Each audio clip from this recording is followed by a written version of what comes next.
আচৰণ মংগল নহলে আমি যিকোনো এটা কৰ্ম কেতিয়াও শুদ্ধকে কৰিব নোৱাৰিম। সেইকাৰণে মংগল আচৰণৰ দুটামান কথা আৰু ঈশ্বৰৰ বিশ্বাস যিটো আমাৰ থাকিব লাগে, সেই বিশ্বাসৰ সম্পৰ্কে দুটামান কথা। তাৰ পাছতে পৰীক্ষিতৰ কলি নিগ্ৰহ বুলি এটা কথা আমাৰ প্ৰথম স্কন্ধত থাকি গৈছে। কলিনো কি? এতিয়া আমি বহু মানুহৰ মুখত আমি শুনো এতিয়া কলিযুগ চলি আছে, কলিযুগ চলি আছে, আমি এনেধৰণেই কওঁ। কলিৰ প্ৰকৃততে এটা যুগেই নে? আকৌ শাস্ত্ৰত দেখুৱাই দিয়া কলি নামৰ এজন ব্যক্তিৰ কথা আমাক শাস্ত্ৰই উল্লেখ কৰিছে। আকৌ ব্যক্তি হিচাপে তেখেতনো কোন? আকৌ এই একেভাগ শাস্ত্ৰতে ব্ৰহ্মাৰ তনুৰ পৰা কলিৰ জন্ম হোৱাক আৰম্ভ কৰি কলিক আমাৰ মনৰ মাজত যেনেধৰণে স্থান দিয়া হৈছে, এই তিনিওটা দিশ বৰ তত্ত্বগধুৰ দিশ, অকণমান জানিবলগীয়া হয়। গতিকে এইকেইটা কথাকে প্ৰথম আমি আলোচনা কৰিম, আৰু যদি সম্ভৱ হয় তেতিয়াহ'লে আমি তৃতীয় স্কন্ধলৈ অকণমান পাক মাৰিবলৈ চেষ্টা কৰিম, কিন্তু আমি জনাত ইমান সম্ভৱ নহ'ব। যি হওক, আমি খুব গাঁৱলীয়াকে খুব ঘৰুৱাকে কথা পাতি ভাল পাওঁ। অন্যান্য স্বনামধন্য যিসকল ব্যাখ্যাকাৰ আছে তেৰাসৱৰ তুলনাত আমি তেনেই নগণ্য। তেৰাসৱৰ দৰে শাস্ত্ৰৰ সম্পূৰ্ণ উদ্ধৃতিৰে সৈতে, শাস্ত্ৰৰ শ্লোকেৰে সৈতে আপোনাৰ হ'বক গোটেইখিনি দাঙি ধৰিব আমি নোৱাৰিম। আমি শাস্ত্ৰজ্ঞ পণ্ডিত নহয় বা ব্যাখ্যাকাৰ নহয়েই মুঠেও। আমি মাত্ৰ মনলৈ অহা কেইটামান কথাহে আপোনাৰ হ'বৰ আগত ব্যক্ত কৰা হ'ব, যিখিনি বেছিকৈ জৰুৰী প্ৰয়োজনীয় হৈ পৰিছে যুৱ প্ৰজন্মৰ কাৰণে। যি হওক, জয় জয়তে মংগল আচৰণৰ সম্পৰ্কে অকণমান খুব কমকৈ দুআষাৰমান ক'ব বিচাৰিছোঁ। মংগল আচৰণ বুলি ক'লে আমি সকলোৱে বুজিয়ে পাওঁ, মংগল যোগ আচৰণ মানে মংগল আচৰণ, নহয় জানো? মংগল আচৰণ কোনবিলাক?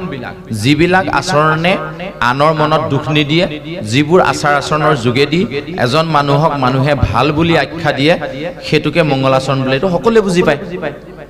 এতিয়া আমি এইটো কাৰণে মই গাঁৱলীয়াকে কথাখিনি কৈ ভাল পাওঁ বুলি এইকাৰণেই কৈছোঁ যে মংগল আচৰণ প্ৰতিটো অনুষ্ঠান ভেদে আচৰণবোৰ বেলেগ বেলেগ হয়।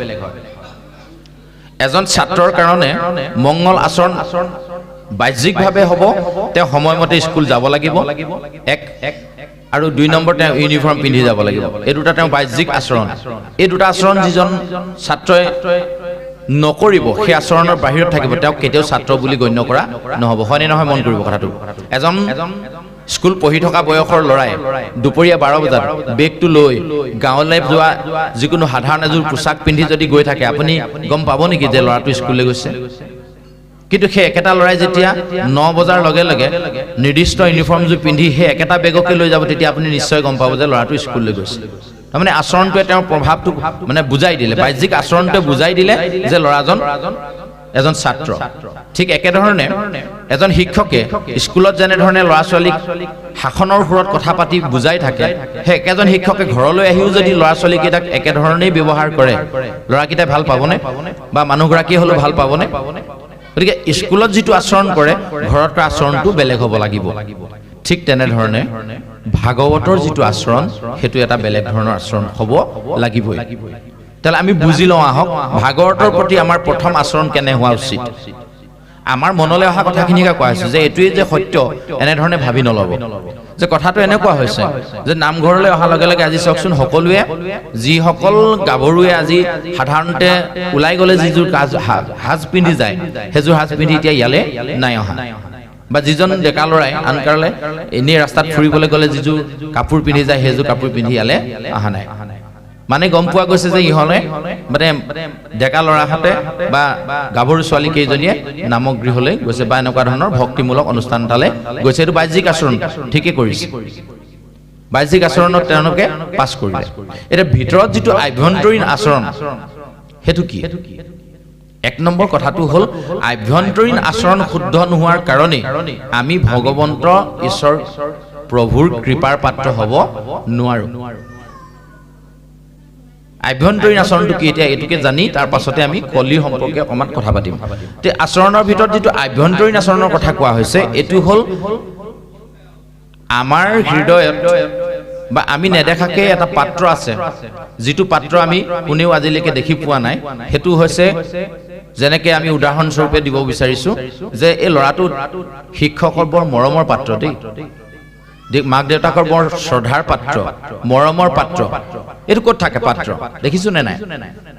এনে সাধাৰণতে ঘটিটো এটা পাত্ৰ, বাতিটো এটা পাত্ৰ আমি দেখিছো, তাত পানী থব পাৰি, বোলে পাচিটো এটা পাত্ৰ, তাত ধান চাউল থব পাৰি, এই যে পাত্ৰবোৰ আমি দেখিছো, মৰমৰ পাত্ৰটো দেখিছো নে নাই? ক'ত থাকে এইটো?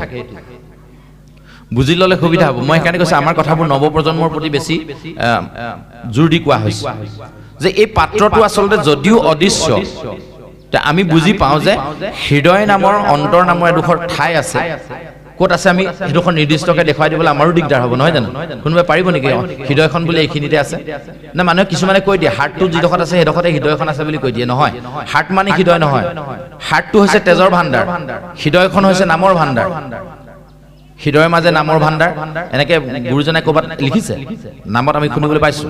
হৃদয়খনত নামৰ ভাণ্ডাৰ থাকে, কিন্তু হাৰ্টটোত আকৌ তেজৰ ভাণ্ডাৰহে। হাৰ্টটোৱে তেজটোহে পাম্পিং কৰি তেজটো চলাচল কৰি থাকে। গতিকে এই হাৰ্টটো থকা জেগাত হৃদয়খন নাথাকিবও পাৰে। কিন্তু আমি এটা কথা বুজি পাওঁ যে আভ্যন্তৰীণ মানে দেহটোৰ আভ্যন্তৰীণ কোনোবা এটা কোণত হৃদয় নামৰ এটা পাত্ৰ আছে, য'ত কৃপা বৰীখন হয়, য'ত মৰম থাকে, য'ত কৃপা থাকে, য'ত দয়া থাকে। এতিয়া মংগলাচৰণৰ প্ৰথমতে আমাৰ পাঠকীদ্বয়ে প্ৰথম আৰম্ভণিতে কি বুলি গাইছে? শ্লোকটো আৰম্ভ কৰাৰ পাছতে জয় জয় কৃষ্ণ কৃপাময় মহেশ্বৰ বুলি। এতিয়া ভগৱন্তক কৃপাময় বুলি কৈছে। এতিয়া কৃপাময় শব্দটোৰ যদি আমি সমাস বাক্য লিখিবলৈ যাওঁ, আমি এইকাৰণেই কৈছোঁ ল'ৰা ছোৱালীসকলৰ প্ৰতি, তেওঁলোকৰ প্ৰতি বেছি জৰুৰী কথাখিনি যে সমাস বাক্য কাক কয় তেওঁলোকে জানে, আমি হয়তো পাহৰিছোঁ বয়সস্থখিনিয়ে। যিসকলে বাৰু শিক্ষাৰ লগত জড়িত আছে তেওঁলোকে বুজি পাব। যি সকলোকে কৃপা কৰে তেওঁক কোৱা হৈছে কৃপাময়। ডাঙৰ কথাটো হ'ল এইটো, যদি ভগৱন্তই সকলোকে কৃপা কৰেই, তেতিয়াহ'লে এখেত ধনী মই দুখীয়া, তেখেত সুখী মই দুখী, তেখেত শকত মই ক্ষীণ, তেখেত দেখিবলৈ ধুনীয়া মই বেয়া কিয়?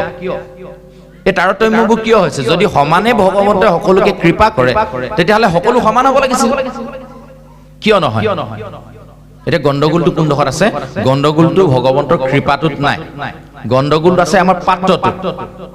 ভগৱন্তই কৃপা দিছে, কিন্তু মোৰ পাত্ৰটো মই ভৰ্তি কৰি থৈ দিছোঁ, কৃপা সোমাবলৈ জেগা নাই। কিহেৰে ভৰ্তি কৰি থৈছো অলপ পিছত জুকিয়াই যেতিয়া চাম গম পাই যাম। একেজাক বৰষুণতে এখেতে এটা পাত্ৰ পাতিলে, ময়ো এটা পাত্ৰ পাতিলো।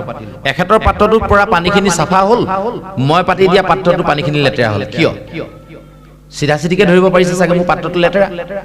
মই গোবৰ থকা পাত্ৰ এটা পাতি দিলোঁ, পানীখিনি লেতেৰা হ'ল, তেখেতে চফা পাত্ৰ এটা পাতি দিলে, পানীখিনি চাফা হ'ল। এতিয়া মই বুজি পালোঁ, সেইকাৰণে মোৰ পাত্ৰটো মই চাবোন তাবোন মাৰি ধুনীয়াকৈ চাফা কৰিলোঁ। এই যে পাত্ৰটো চাফা কৰিব পাৰিলোঁ, কিন্তু হৃদয় নামৰ পাত্ৰটো, অন্তৰ নামৰ পাত্ৰটো, য'ত কৰুণা কৃপা দয়া মৰম থাকে, সেইটো কেনেকৈ চাফা কৰিম? চফা কৰা পদ্ধতিটো আমি জানিব লাগিব। এই পদ্ধতিবোৰ নাজানিলে মংগল আচৰণ কেতিয়াও শুদ্ধ নহয়, আৰু ভগৱন্তৰ কৃপা কেতিয়াও তাত বৰীখন নহয়, বা কৃপা পৰিলেও আপুনি ধৰি ৰাখিব নোৱাৰিব। ইয়াৰ মূল কাৰণটো কি হৈছে জানেনে? যাৰ মনত হৃদয়খন যাৰ লেতেৰা, যাৰ হৃদয়ত বেয়া ভাৱনাবোৰ থাকে, বেয়া ভাৱনা, বেয়া চিন্তা, আনৰ অহিত, আনৰ দুখ, আনৰ কথা খুচৰি ফুৰা, এই কথাবোৰে হৃদয়খন ভৰ্তি হৈ আছে। ভগৱন্তই কৰোণা দিছে, কিন্তু কৰোণাখিনি ৰাখিব পৰা নাই, আপোনাৰ সেই পাত্ৰটো এই বেয়া কথাখিনিয়ে ভৰ্তি হৈ আছে। গতিকে ভগৱন্তৰ কৰোণাটো আপোনাৰ গাত নপৰিলে, আপোনাৰ বা মোৰ গাত নপৰিলে, কিন্তু যিজনে খালী কৰি থৈ দিছিলে তেখেতৰ হৃদয়ত ধুনীয়াকৈ পৰিলে। সেইকাৰণে তেখেত সুখী, আমি দুখী। হ'ব পাৰে নে নোৱাৰে? পাৰে নে নোৱাৰে? উদাহৰণ এটা দিওঁ, বুজিবলৈ ভাল লাগিব। আমাৰ ফালে এজন বাবাই আমাক বাৰে প্ৰতি কৈছে, আজি মই নামটো নলওঁ, প্ৰতি জেগাতে তেওঁৰ নামটো লৈ থকা হয়, তেওঁ মনে মনে অকণ বেয়াই পায়। তেখেতক এদিন কোৱা হ'ল, প্ৰভু বাপজন আপুনি মণিকূটত নৈবেদ্য ভাগ আগবঢ়াব দেই, আজি শৰাই ভাগ। তেওঁ ফটকৈ কৈছে বোলে মোক চেণ্ডেল পিন্ধি যাবলৈ দিব নাই। কিন্তু মনলৈ ভাবকচোন, চেণ্ডেল পিন্ধি মণিকূটলৈ আহিবলৈ বিচাৰিলে আমাৰ মনটোত কেনেকুৱা লাগিব? মণিকূট বাদ দিয়ক, নামগৃহত যদি চেণ্ডেল পিন্ধি আহিবলৈ হয়, আমি ডাঙৰখিনি বাদেই দিয়ক, এই তৃতীয় চতুৰ্থ শ্ৰেণীত পঢ়া ল'ৰাটোৱে ক'ব, ৱাই চেণ্ডেল পিন্ধি যাব নাপায় নহয়। ক'বনে নক'ব? কিয় নাপায়? চেণ্ডেল পিন্ধি আহিব কিয় নাপায়? একদম ঘৰুৱাকৈ আলোচনা কৰিছোঁ, বেলেগ ডাঙৰ আলোচক বুলি নাভাবিব। মই আপোনালোকৰ একেবাৰে ওচৰৰ মানুহ আৰু একেবাৰে আপোনালোকৰ নিজৰ নিচিনা বুলি ভাবি ল'ব যে চেণ্ডেলযোৰে বিভিন্ন ধৰণৰ বেয়া জেগা গচকি আহোঁ, যাক আমি অপবিত্ৰ বুলি ভাবোঁ, হয়নে নহয়? সেইকাৰণে তাক খুলি থয়।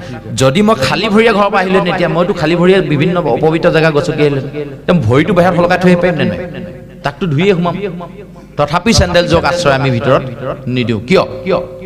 তাক সেই জেগাটোতে মৰ্যাদা দিয়া হৈছে।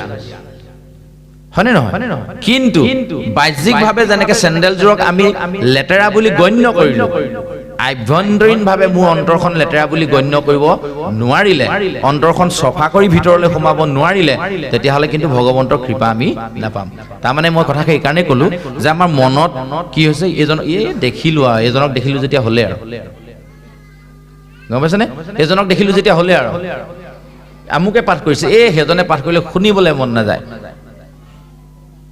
জ্যেষ্ঠজন আহিলে সেৱা ধৰিব লাগে নধৰিলেও নহয় কমিটিৰ দায়িত্বত আছোঁ গৈ সেৱাভাগ ধৰিছোঁ কিন্তু এইটো দেখিবলৈ মন নাযায় মনত ভাৱবোৰ আছে এই যে লেতেৰা ভাৱবোৰ লৈ থকা মণিকোঠলৈ চেণ্ডেল পিন্ধি হয় একেটা অৰ্থ হ'ল নে নহ'ল এনেকুৱা বহুত লেতেৰা ভাৱ লৈ আমি যদি ইয়াত বহি আছোঁ তেতিয়াহ'লে সেই লেতেৰা ভাৱখিনি প্ৰথমেই দুৱাৰতে আমাক থৈ আহিবৰ কাৰণে গুৰুজনে ব্যৱস্থা কৰি দিলে বাটচৰাতে নামসিংহ দুভাগ যি দুভাগ নামসিংহত সেৱা কৰি প্ৰথমে সাংসাৰিক যিমানবোৰ বাহ্যিক বস্ত্ৰ আছিল চব খুলি থৈ আহিম গৰু ম'হ হাঁহ কুকুৰা ঘৰ দুৱাৰ মানে গোটেইখিনি আমি তাতে খুলি থৈ আহিম মায়াৰ বস্ত্ৰ এইবিলাক মায়াটো আমি আচলতে ধৰিব নোৱাৰোঁ আগতে যে যাদুকৰ আছিলে পিচি চৰকাৰ নাম শুনিছিলে যাদুকৰ পিচি চৰকাৰে কি কৰিলে চুঙা এটা আনিলে এনেকৈ জোকাৰিলে কাপোৰ এখন ভৰাই দিলে ইফালে টানি দিলে চৰাই এটা হৈ ওলাই গ'ল যাদু কিন্তু প্ৰকৃততে সেইটো শুদ্ধ হয় জানো কাপোৰখনৰ পৰা চৰাইজনী হৈছে সেইটো শুদ্ধ হয় জানো নহয় যাদু কিন্তু এই গোটেই সংসাৰখনক যাদু কৰি চলাই লৈ ফুৰিব পৰা এটা ঐশ্বৰিক শক্তি আছে কোনটো জানেনে বুজিবলৈ টান নিচিনা লাগিলেও কথাটো সঁচা আপুনি কেতিয়াবা খুব চিধা চিধি ৰেল লাইন এটাত খাৰা হৈ সিটো মূৰলৈ চাবচোন যেন আপুনি চকুৰে মণি মূৰত নোৱাৰা যিডোখৰতে হৈছে সেইখিনিতে যেন লাইন দুটা লগ লাগিছেগৈ আপুনি থকা ডোখৰত যিমান বহল লাহে লাহে লাহে লাহে লাহে লাহে লাহে ওচৰত গৈ যেন লগ লাগিছে এনেকুৱা দেখেনে নেদেখে দেখেনে প্ৰকৃততে হয় জানো এইটো যাদু কৰি থৈছে আপোনাৰ চকুত আমি যদি মুকলি আকাশখনত গৈ এনেকুৱা ফৰকাল বতৰ এটাত খাৰা হৈ যাওঁ সেই পাহাৰটোৰ ওচৰত যেন আকাশখন গৈ এনেকৈ বাতিটোৰ নিচিনাকৈ লাগি ধৰিছে দেখোনে নেদেখো প্ৰকৃততে সেইটো শুদ্ধ হয় জানো যাদু যেনেকৈ চৰাইজনী যাদু দেখুৱাই দিলে এইটো যাদু এই যে মায়াৰ যিটো যাদু চকুৰ যে পৰ্দাত আমাৰ এটা যাদু দি থৈছে এজনে হ'ল স্বয়ং ভগৱন্ত ঈশ্বৰ কৃষ্ণ আৰু সেই যাদুৰ পৰা পৰিত্ৰাণ পাবলৈ হ'লে এই মায়াৰ বস্ত্ৰখিনি খুলি থৈ আহিবলৈ প্ৰথম নামসিংহত আমি প্ৰথমে একেভাগ সেৱা ধৰিম সেই সেৱাভাগ ধৰি আমি কি ক'ম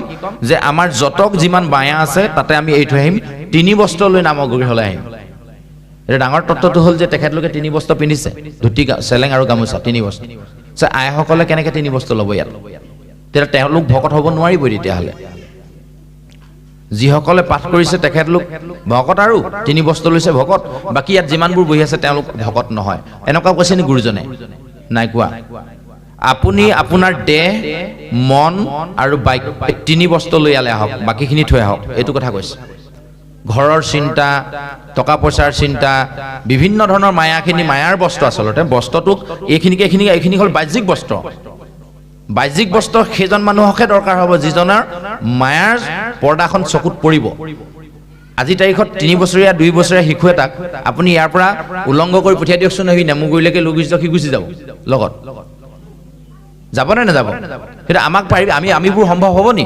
যিদিনাই আমাৰ চকুত মায়াৰ বস্ত্ৰটো আহি গ'ল সেইদিনাৰ পৰা আমি কোনো কাৰণত কাপোৰ সম্পূৰ্ণ খুলিব নোৱাৰা হৈ থাকিলোঁ যে মায়াৰ বস্ত্ৰ আমাৰ ওচৰতহে আছে গতিকে সেই মায়াটো আমাক এৰি থৈ আহিবলৈ কৈছে নামগৃহৰ বাহিৰতে থৈ আহিবলৈ কৈছে কেৱল কায় মন বাইক তাৰমানে নামগৃহত আছোঁ যেতিয়া মোৰ দেহটো ইয়াতে থাকিব লাগিব মনটো কেৱল মাত্ৰ ভগৱন্তত নিমগ্ন হৈ থাকিব লাগিব কথা কেৱল মাত্ৰ আমি ভগৱন্তৰহে পাতিব লাগিব এই সময়খিনিত এতিয়া আমি নিজক সুধো আহক কালিৰে পৰা আমি কেৱল মাত্ৰ ভগৱন্তৰ কথা পাতিছোঁ নে বিভিন্ন কথা পাতিছোঁ তেতিয়াহ'লে মোৰ পাত্ৰটোত ভগৱন্তৰ কথাই পৰি আছে নে বিভিন্ন কথাৰে ভৰ্তি হৈ আছে তেতিয়াহ'লে পাত্ৰটো যদি মোৰ খালী হোৱা নাই ভগৱন্তৰ কৃপা সোমাব ক'ত ভগৱন্তৰ কৃপাৰ পাত্ৰ আমি হ'ব পাৰিম নে নোৱাৰিম এইবোৰ হ'ল মংগল আচৰণ গতিকে আচৰণৰ যোগেদি আমি এই কথাখিনি শিকি ল'ব লাগিব আৰু আমি ভগৱন্তৰ কৃপাৰ পাত্ৰ হ'বলৈ হ'লে ভগৱন্তৰ কৃপাৰ য'ত পৰে সেই পাত্ৰটো আমি প্ৰথম চফা কৰি ল'ব লাগিব গুৰুজনাই তাৰ কাৰণে উৎকৃষ্ট এটা উপায় দিলে শ্ৰৱণ কীৰ্তন নামৰ দুডোখৰ চাবোন দিলে যি দুডোখৰ চাবোনেৰে আমি আমাৰ অন্তৰখন চাফা কৰিব পাৰিম হৃদয়খন চাফা কৰিব পাৰিম কৈছে নহয় গুৰুজনে ইৰাম কৰ্ণপথে ভকতৰ হিয়াত প্ৰৱেশী হৰি দুৰ্বাসনা হৰে সমস্তয় যেহে নহৰত কালে জলে ৰজতে কমল স্বভাৱতে নিৰ্মল কৰয়। মাধৱ পুৰুষে ইমান ধুনীয়া কৈছে যে কাণৰ ফুটাইদি ভগৱন্ত সোমাই আপোনাৰ হৃদয়ত যিমান লেতেৰা আছে চাফা কৰি দিব। এতিয়া সোমাবলৈ ৰাস্তাটো আমি দিবও লাগিব নহয়, দিবও লাগিব নহয়। এতিয়া আকৌ আমাৰ মানুহে বিশ্বাসে টান কৰিবলৈ টান পাব, কাণৰ ফুটাইদি ভগৱন্ত সোমাব পাৰে নি? কৰ্ণপথে ভগৱন্ত, কৰ্ণপথে ভকতৰ হিয়াত প্ৰৱেশী হৰি, ভগৱন্তৰ কথা কৈছে। ভগৱন্তৰ কাণৰ ফুটাইদি আমাৰ হিয়াত প্ৰৱেশ কৰিব পাৰে, এইটো শুদ্ধ হয় জানো? এনেকুৱা লাগে, কিন্তু প্ৰকৃততে এইটো সঁচা। কাণৰ ফুটাইদি যদি ভগৱন্তক সোমাব নোৱাৰে, তেতিয়াহ'লে কাণৰ ফুটাইদি বিভিন্ন শব্দ সোমাই আপোনাক ক্ৰিয়াও কৰিব নোৱাৰিব। শব্দই আমাক ক্ৰিয়া কৰে নে নকৰে টেষ্ট কৰি চাওঁ আহক। আৰু কেইদিনমানৰ পিছত গৰম দিন আহিব, আঘোণ মাহত পথাৰত ধান দাবলগীয়া হ'ব। আইসকলে মনলৈ ভাৱটো আনকচোন, খুব ৰ'দ দিছে, কি খাওঁ কি নাখাওঁ লাগিছে। হেন সময়তে আপোনালোকৰ ঘৰৰ পৰা ল'ৰাটোৱে হওক, ছোৱালীজনীয়ে হওক, বাপজনীয়ে হওক, ৰবাব টেঙা এটাই, চুকা টেঙা এটাই, নিমখ জলকীয়াৰ সৈতে খুব ধুনীয়াকৈ কলপাত এখিলা কাটি লৈ গৈছে। কথাষাৰ মনলৈ আনকচোন বাৰু, জিভা পানী আহিবই পাৰে কাৰোবাৰ কাৰোবাৰ, হয়নে নহয়? যদি শব্দটোৱে যদি টেঙা, এই টেঙা শব্দটোৱে ক্ৰিয়া কৰিলে কাৰণে জিভাইদি পানী ওলাই আহিল। মই কাৰোবাক টানকৈ কিবা এষাৰ কথা ক'লোঁ, কথাষাৰে তেওঁক হৃদয়ত গৈ ক্ৰিয়া কৰিলে কাৰণে চকু পানী ওলাই আহিলে। নহ'লেতো মই আছিলোঁ ইয়াত, তেওঁ আছিলে তাত, দুখ কেনেকৈ পালে? তেওঁতো মই মৰাও নাছিলোঁ ন। যে এই যে বাক্যই যিটো হৃদয়ত ক্ৰিয়া কৰে, সেই ক্ৰিয়াৰ যোগেদিয়ে মনৰ ভাৱনাবোৰ সৃষ্টি হয়। ভগৱন্তৰ কথাও হৃদয়ত যদি তেনেকৈ সোমাবলৈ আমি সুবিধাকণ কৰি দিওঁ, তেতিয়াহ'লে ভগৱন্তৰ কথাই আমাৰ হৃদয়ত ক্ৰিয়া কৰিব আৰু যিমানবোৰ লেতেৰা আছে উলিয়াই পেলাই দিব, চাফা হৈ যাব। এইটো কৈ আছে শ্ৰৱণ। এতিয়া আমি শুনো নে নুশুনো, এতিয়া ডাঙৰ কথা। এতিয়া শুনা কথাটো মই যোৱাকালিও ক'ৰবাত কৈছোঁ, একেখিনি কথাকে কোৱা হৈছে, তথাপিও ক'বলগীয়া হৈছে, কেলৈ অঞ্চলটো অলপ বেলেগ হৈছে। আমি যোৱাকালি পৰহি শিলাসকল আহন গাঁৱৰ ফালে এই কথাখিনি কৈছিলোঁ যে আমাৰ ঘৰতে ভাগৱত এভাগী পাঠ কৰিবলৈ ল'লে। দেউতাই ক'লে আমাৰ ঘৰত ঠগা নাই, ঠগাখন ইহঁতৰ ঘৰত আছে, লৈ গৈ যা। মই ক'লোঁ মই নোৱাৰোঁ। দেউতাই ভাইটিক ক'লে তই লৈ যা, সি লৈ আহিলে। এতিয়া আপোনাৰ ভাৱে কওকচোন, মই দেউতাৰ কথা শুনিলোঁ নে নুশুনিলোঁ? দেউতাই মোক ঠগাখন আনিবলৈ কৈছিলে, মই ক'লোঁ মই নোৱাৰোঁ। মই দেউতাৰ কথা শুনিলোঁ নে নুশুনিলোঁ? কওক বাৰু, নুশুনিলোঁ বুলিয়ে ক'ব। নুশুনাকেনো মই কেনেকৈ ক'লোঁ মই নোৱাৰোঁ বুলি? মইতো শুনিছিলোঁ ন। তাৰমানে শুনা মানে পালন কৰা, এই কথাটো চবৰে উপলব্ধি হৈছে নহয়। এতিয়া নিজক সোধক, আমি নিজে কিমান পালন কৰোঁ শাস্ত্ৰৰ কথা, তেতিয়াই উত্তৰটো ওলাই পৰিব। কথাবোৰ টান হৈ যায়, ক'বলৈ টান হৈ যায়। নিজৰ গালে যেতিয়া টানি আনো নহয়, তেতিয়া দুখ পাই যাওঁ, কষ্ট পাই যাওঁ। আৰু মই নিজক কষ্ট পাবৰ কাৰণে এই কথাবোৰ কওঁ, আপোনাৰ হ'বৰ কাৰণে নহয়, কথাবোৰ মোৰ কাৰণে।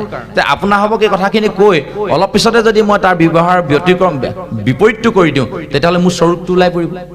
গতিকে মই যদি আপোনাৰ হ'বত কওঁ যে মই এইবোৰ নাখাওঁ নহয়, তামোল চামোল খাবলৈ মই এৰি দিলোঁ, দুদিনৰ পিছত দেখিছে আপোনালোকে মই তিনিআলিত নেমুগুৰিত তামোল কিনি খাই আছোঁ, তেতিয়াহ'লে মোৰ লাজ লাগিব নে নালাগিব? গতিকে মই সেইকাৰণে আপোনাৰ হ'ব আগতে কথাখিনি কোৱা হৈছে, যাতে মোৰ নিজক বান্ধিব পাৰোঁ। আপোনাৰ হবে গাত লগাই নল'ব ইমানকৈ কথাবোৰ। এতিয়া কথাটো হ'ল কি, তেনেধৰণে ভগৱন্তৰ কথা শুনি পালন কৰি আমাৰ জীৱনটোক যদি আমি অতিবাহিত কৰিব পাৰিছোঁ, তেতিয়াহ'লে আমাৰ অন্তৰ নিৰ্মল হ'ব। তেতিয়াহ'লে আমি মংগলাচৰণৰ এই কথাকেইটালৈ আগবাঢ়ি যাব পাৰিম। এক নম্বৰ। গতিকে এই আচৰণখিনি আমি আজিৰ পৰা শুদ্ধ কৰিম। এনেকুৱা ধৰণৰ বহু আচৰণ আছে, মই মাত্ৰ কৃপাময় শব্দটোৰ কথাই কৈছোঁ। তাৰ পাছতে দ্বিতীয় জোকা পদত গুৰুজনে আকৌ কৈছে যে নমো নমো মধু মূৰ ৰিপু মহাহৰি অন্তে জুতময়াতি হৈ যা কস্মৰি।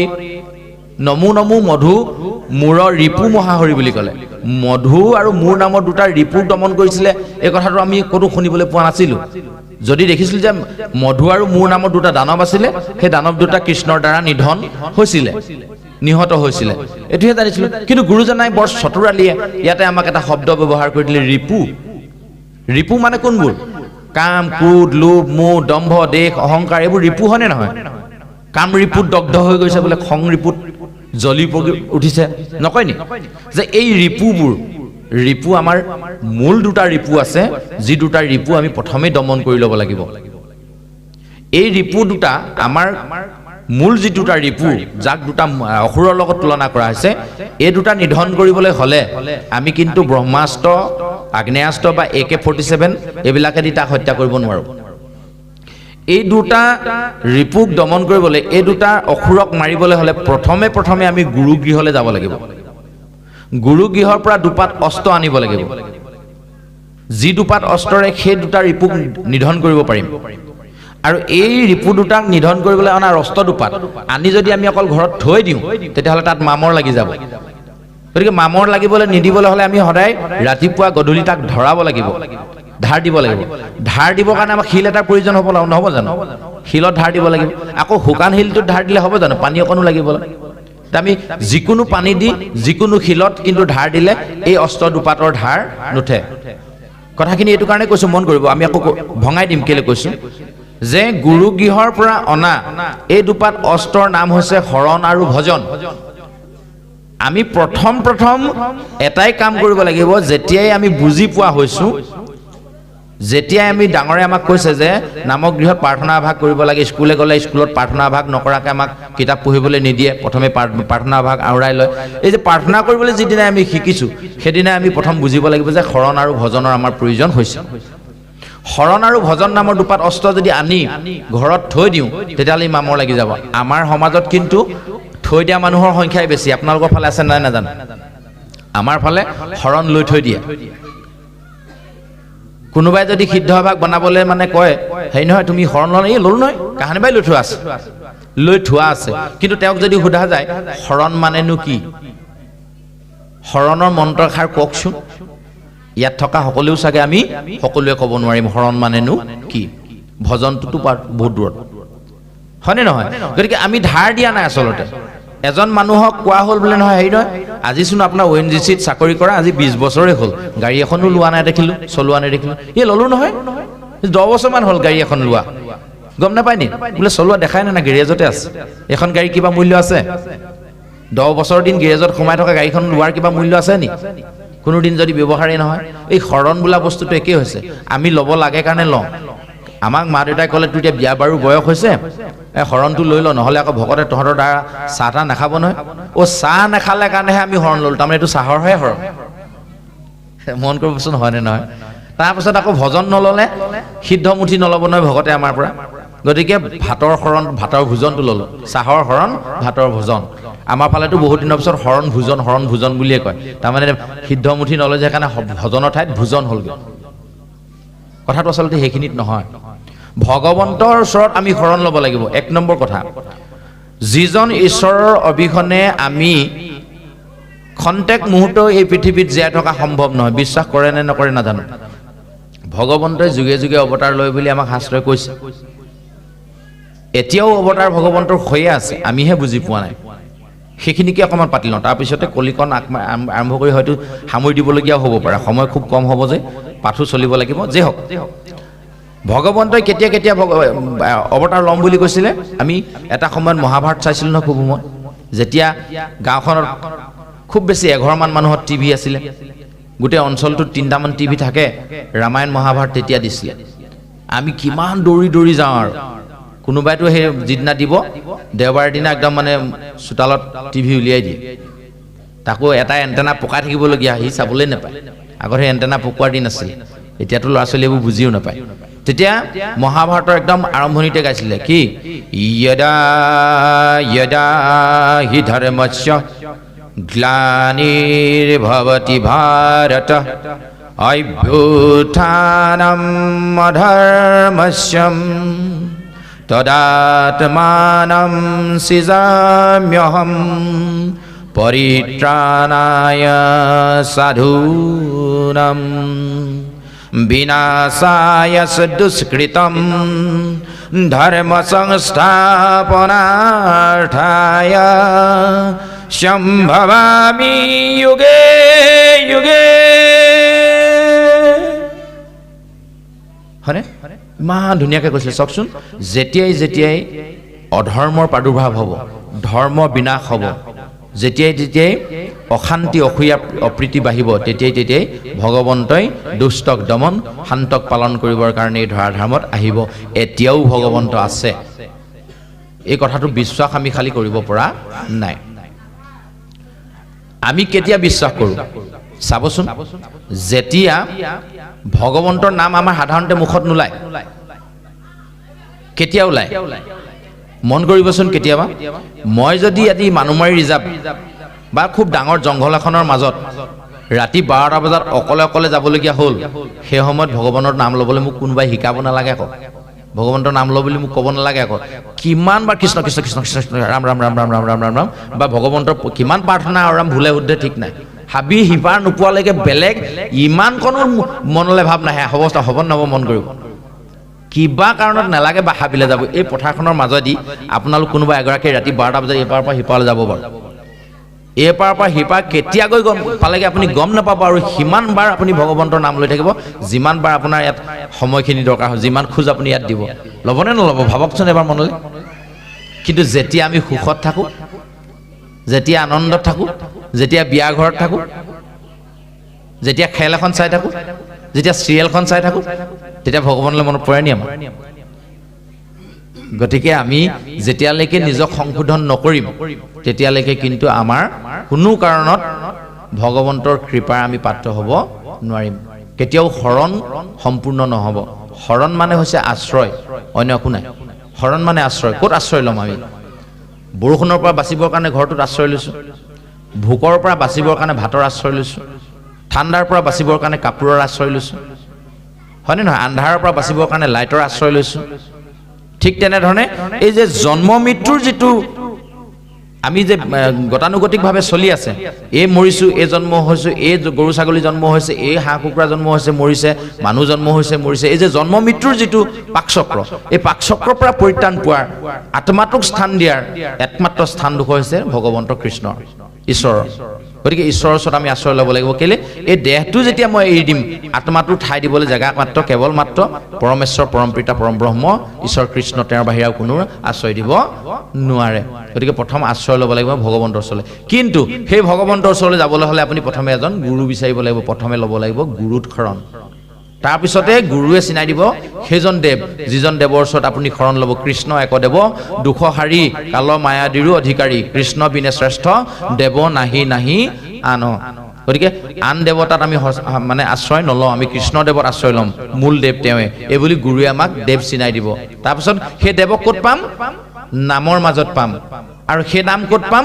ভকতৰ ওচৰত পাম। সেইকাৰণে গুৰুদেৱ নাম ভকত এই চাৰিমুঠি বস্তুৰ ওচৰত আমি শৰণাপন্ন হ'ব লাগে বুলি ভকতসকলে আমি কওঁ নে নকওঁ? গুৰুদেৱ নাম ভকত চাৰিমুঠি বস্তুত আমি সাক্ষী কৰিছোঁ নে নকৰিছোঁ? গতিকে গুৰু চিনি পাব লাগিব। এই হ'ল শৰণৰ মূল তত্ত্ব। এইবিলাক শৰণৰ গোটেইখিনি তত্ত্ব নহয়, আমি শৰণ এনেকৈ ক'ব নোৱাৰোঁ। গুৰু যিজনে শৰণ দিব তেওঁ ক'ব। কিন্তু শৰণ মানে আশ্ৰয়, যে আশ্ৰয় ক'ত ল'ব এই কথাষাৰ ক'বলৈ যাওঁতে সেইটো কোৱা হৈছে। দ্বিতীয়তে হ'ল ভজন। ভজন মানে কি হৈছে? ভজা। ভজা বুলি কওঁতে সাধাৰণতে কোনটো মনলৈ আহে? এনেই আপুনি চব্জি অকণমান মৰাটোকে ভাবকচোন, সেইটো ভজা বুলি নকওঁ জানো? দাইলকণ পাতি আপুনি এইখিনিৰ পৰা আঁতৰি আহিব পাৰিব অকণমান, আলহী এজন আহিছে পটকৈ মাতষাৰ মাতি আহোঁ বুলি পাৰিব, সিদ্ধমুঠি বহায়ো বোলে নহয় পটককৈ বাহিৰৰ পৰা পাক এটা মাৰোঁ বুলি পাৰিব। কিন্তু চব্জিকণ ভজাকণ আপুনি এৰি থৈ যাব নোৱাৰিব। কেলৈ? লাগি ধৰিব।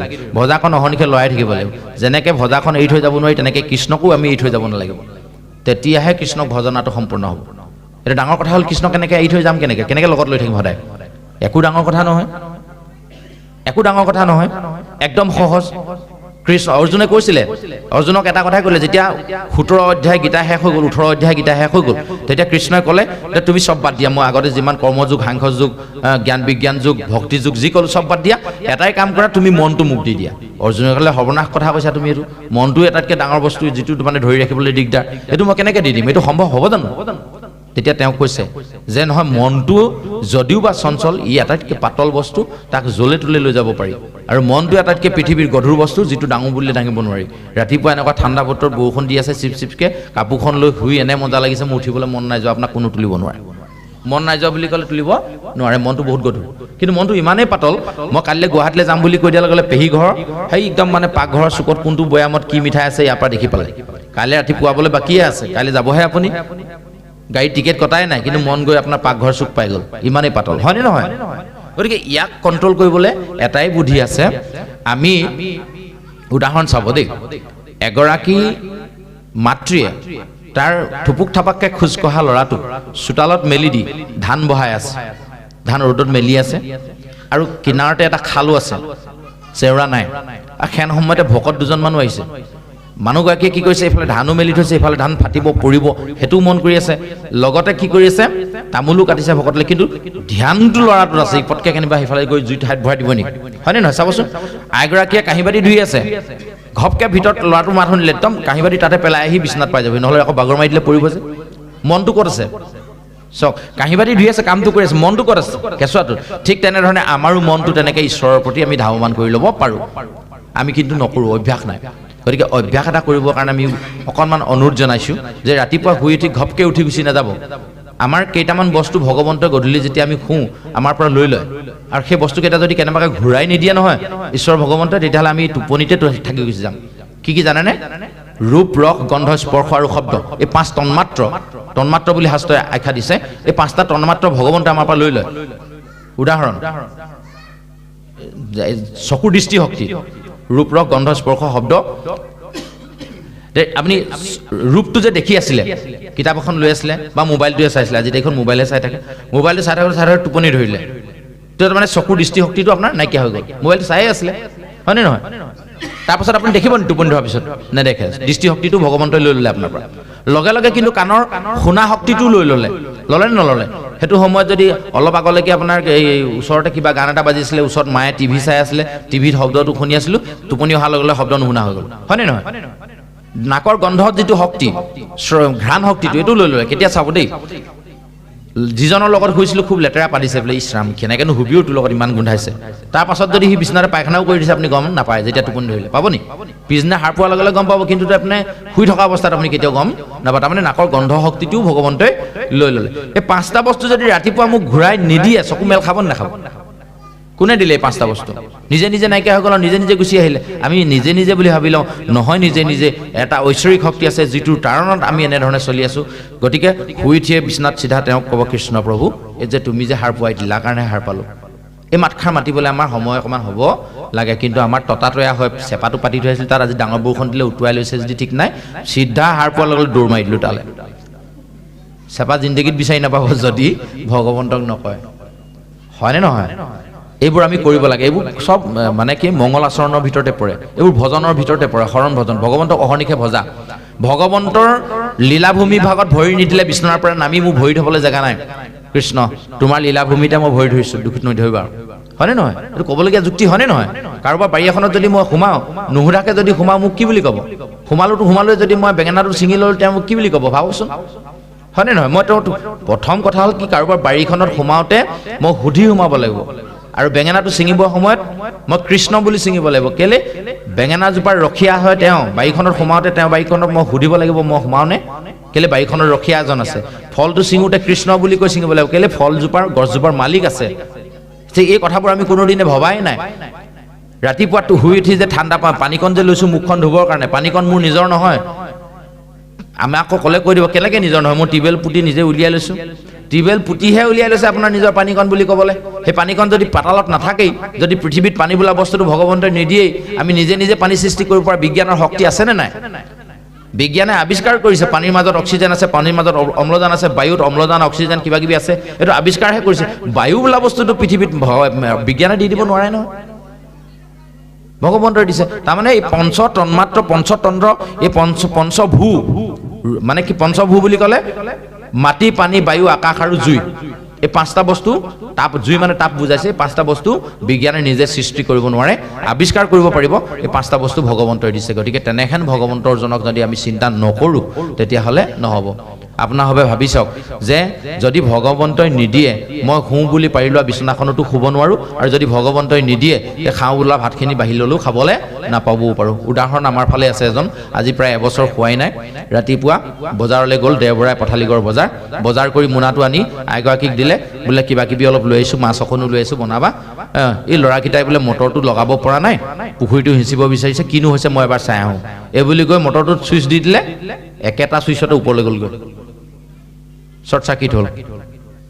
মোনাটোত যে লৈ আহিছিলে, খাম বুলি আনিছিলে নহয়, এগৰাকীক কৈছিলোঁ ভোক লাগিছে, কিবা এটা ঠিক কৰাকৈ মোক ল'ৰাটোক মানে মেচিনটো চলাই থৈ আহোঁ। ক'ত খাবলৈ পালে? নাপালে যে। কিয় নাপালে? আমি কৰিম বুলি ভাবিছিলোঁ, কেলৈ নাপালোঁ কৰিবলৈ? যদি তেওঁ নিদিয়ে, এই কথাটো আমাৰ বিশ্বাস থাকিব লাগিব।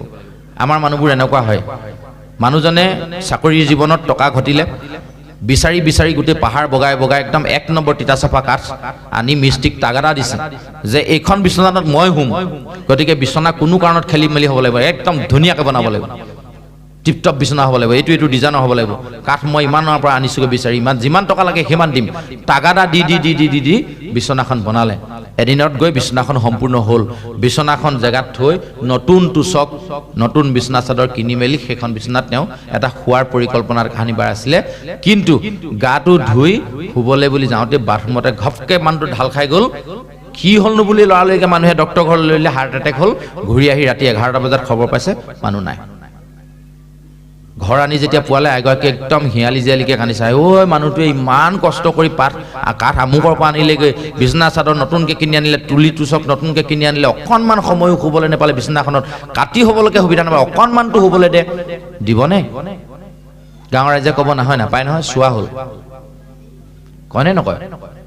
যদি ইমান বেছি আশা কৰিছিলে সেইখিনিও জ্বলাই দে বুলি ক'বনে নক'ব? তেতিয়া আকৌ আমাৰ দিবলৈ মন নাযাবও পাৰে আকৌ দেই, সেইটো বেলেগ কথা। ইমান দামী বিচনাখন জ্বলাই দিম নি আৰু? তেতিয়াহ'লে আমাৰ মুহটো ক'ত? মানুহজনত, আত্মাটোত, বিচনাখনত? নিজক সোধক এতিয়া। যিজন মানুহৰ দেহত প্ৰাণবায়ু নামৰ এটা শক্তি জড়িত হৈ আছিলে, সেই মানুহজনৰ লগত একেলগে ৰাতিটো শুৱাত মোৰ একো প্ৰব্লেম নাছিলে। কিন্তু যিদিনা সেই হস্পিটেলত হাৰ্ট এটেক হৈ মানুহজন ঢুকালে বুলি খবৰ আহিলে, ৰাতি 12টা বজাত আনি ঘৰ পালেহি, তেতিয়া কিন্তু বিচনাত বাদ দিয়ক, কাষত মই 1 ঘণ্টা সময় অকলে শুই থাকিব নোৱাৰোঁ, গাঁৱৰ ৰাইজক ক'ম আপোনালোকে থাকক, নহ'লে মোৰ ভয় লাগে। ক'ম নে নক'ম? ৰাতি 12টা বজাত যদি গাঁৱৰ ৰাইজে কয় এতিয়া শ্মশানলৈ নিনো আৰু ৰাতিপুৱা, এতিয়াতো ৰাতি 12টা বজাত ক'ত খৰি কাটিবিগৈ? তেতিয়া মানুহজনী অকলে অকলে থাকিব মানুহজনৰ লগত? গাঁৱৰ মানুহখিনি থাকিব লাগিব, পৰ দিব লাগিব, লাগিব নালাগিব? একেভাগে আছে, নাক মুখ চকু কাণ চব একেভাগে আছে, মাত্ৰ ভিতৰত হাৰ্ট এটেক হৈছিলে কাৰণে হাৰ্টটো বন্ধ হৈ গ'ল, কাৰণে উশাহ নিশাহ বন্ধ হৈ গ'ল, বছ ইমানে। দেহটোতো দেহভাগে আছে, কিন্তু এটা বস্তু নথকাৰ কাৰণেই মানুহগৰাকীয়ে ভয় খাব। সেইকাৰণে শংকৰাচাৰ্য নামৰ এজন গুৰুৱে কৈছিলে, যাৱত জীৱ নিৱসতি দেহে পুচলং তাৱত পুষ্যতি গেহে, গতৱতী বায়ু দেহা পাৱে ভাইজা বিভ্ৰন্তি তস্মিন কায়ে, ভজ গোবিন্দম ভজ গোবিন্দম ভজ গোবিন্দম মূঢ়মতে প্ৰাপ্তে সন্নিহিত মৰণে নুহি নুহি ৰক্ষতি দুখীয় কৰণে। যে এই দুখৰ সময়ত কেৱল মাত্ৰ গোবিন্দৰ বাহিৰে তাৰণকৰ্তা আৰু কোনো নাই। গতিকে আহকচোন আমি সকলোৱে সেইজন মহাপ্ৰভু, সেই ঈশ্বৰ কৃষ্ণ, সেই গোবিন্দৰ গৃহত উপস্থিত থাকি যিখনতে সময় মাত্ৰ ভগৱন্তৰ গুণ নাম কীৰ্তন শ্ৰৱণ কৰিছোঁ, অন্য কথা কোনো কাৰণত নাপাতোঁ। তেতিয়াহে আমাৰ হৃদয় নামৰ পাত্ৰটো চাফা হৈ থাকিব। আৰু এই পাত্ৰটো চাফা কৰিবলৈ গ'লে প্ৰথম অধ্যায়ত সেইকাৰণে কলি নামৰ এটা চৰিত্ৰৰ কথা যোৱা পৰহিয়ে চাগে আৰম্ভণিৰ দিনাই, যোৱাকালি আৰম্ভণিতে চাগে আমাৰ পাঠেকী প্ৰভুসকলে উচ্চাৰণ কৰিলে, আপোনাৰ হ'বক পঢ়ি শুনালে। কোনে কোনে কিমান শুনিব পাৰিছোঁ আমি নাজানো। তাতে লিখা আছিলে কলি নামৰ এটা চৰিত্ৰৰ কথা। পৰীক্ষিত নামৰ এজন ৰজা আছিল। তেওঁৰ হাততে ৰাজ্যভাৰ অৰ্পণ কৰি পাণ্ডৱে স্বৰ্গযাত্ৰা কৰিলে। পাণ্ডৱৰ নাতি উত্তৰাৰ পুত্ৰ পৰীক্ষিত। পৰীক্ষিতে সমস্ত পৃথিৱীখনৰ একমাত্ৰ ৰজা আছিল আৰু খুব ধাৰ্মিকভাৱে শাসন কৰিছিল। তেওঁ শাসন কৰি থকা কাৰ্যকালতে এদিন এখিনি প্ৰজাই আহি তেওঁক চিঞৰি চিঞৰি ক'লে যে মহাৰাজ মহাৰাজ, যে এটা ঠেঙৰ ওপৰত এটা গৰু থিয় হৈ আছে আৰু সেই ঠেংটোকো কোনোবা এটা অসতি মানুহে মৰিয়াই মৰিয়াই ভাঙিবলৈ চেষ্টা কৰি আছে। শাস্ত্ৰত লিখা আছিলে, এখেতলোকে পঢ়িছিলে, সোধকচোন হয়নে নহয়? যে এঠেঙীয়া গৰু থাকে নি? দুঠেঙীয়া জীৱ এটাই বাৰু এটা ঠেং ভাঙি দিলে যেনে তেনে এটা ঠেঙত ভৰটো লৈ থাকিব পাৰিব, মানি লৈছোঁ।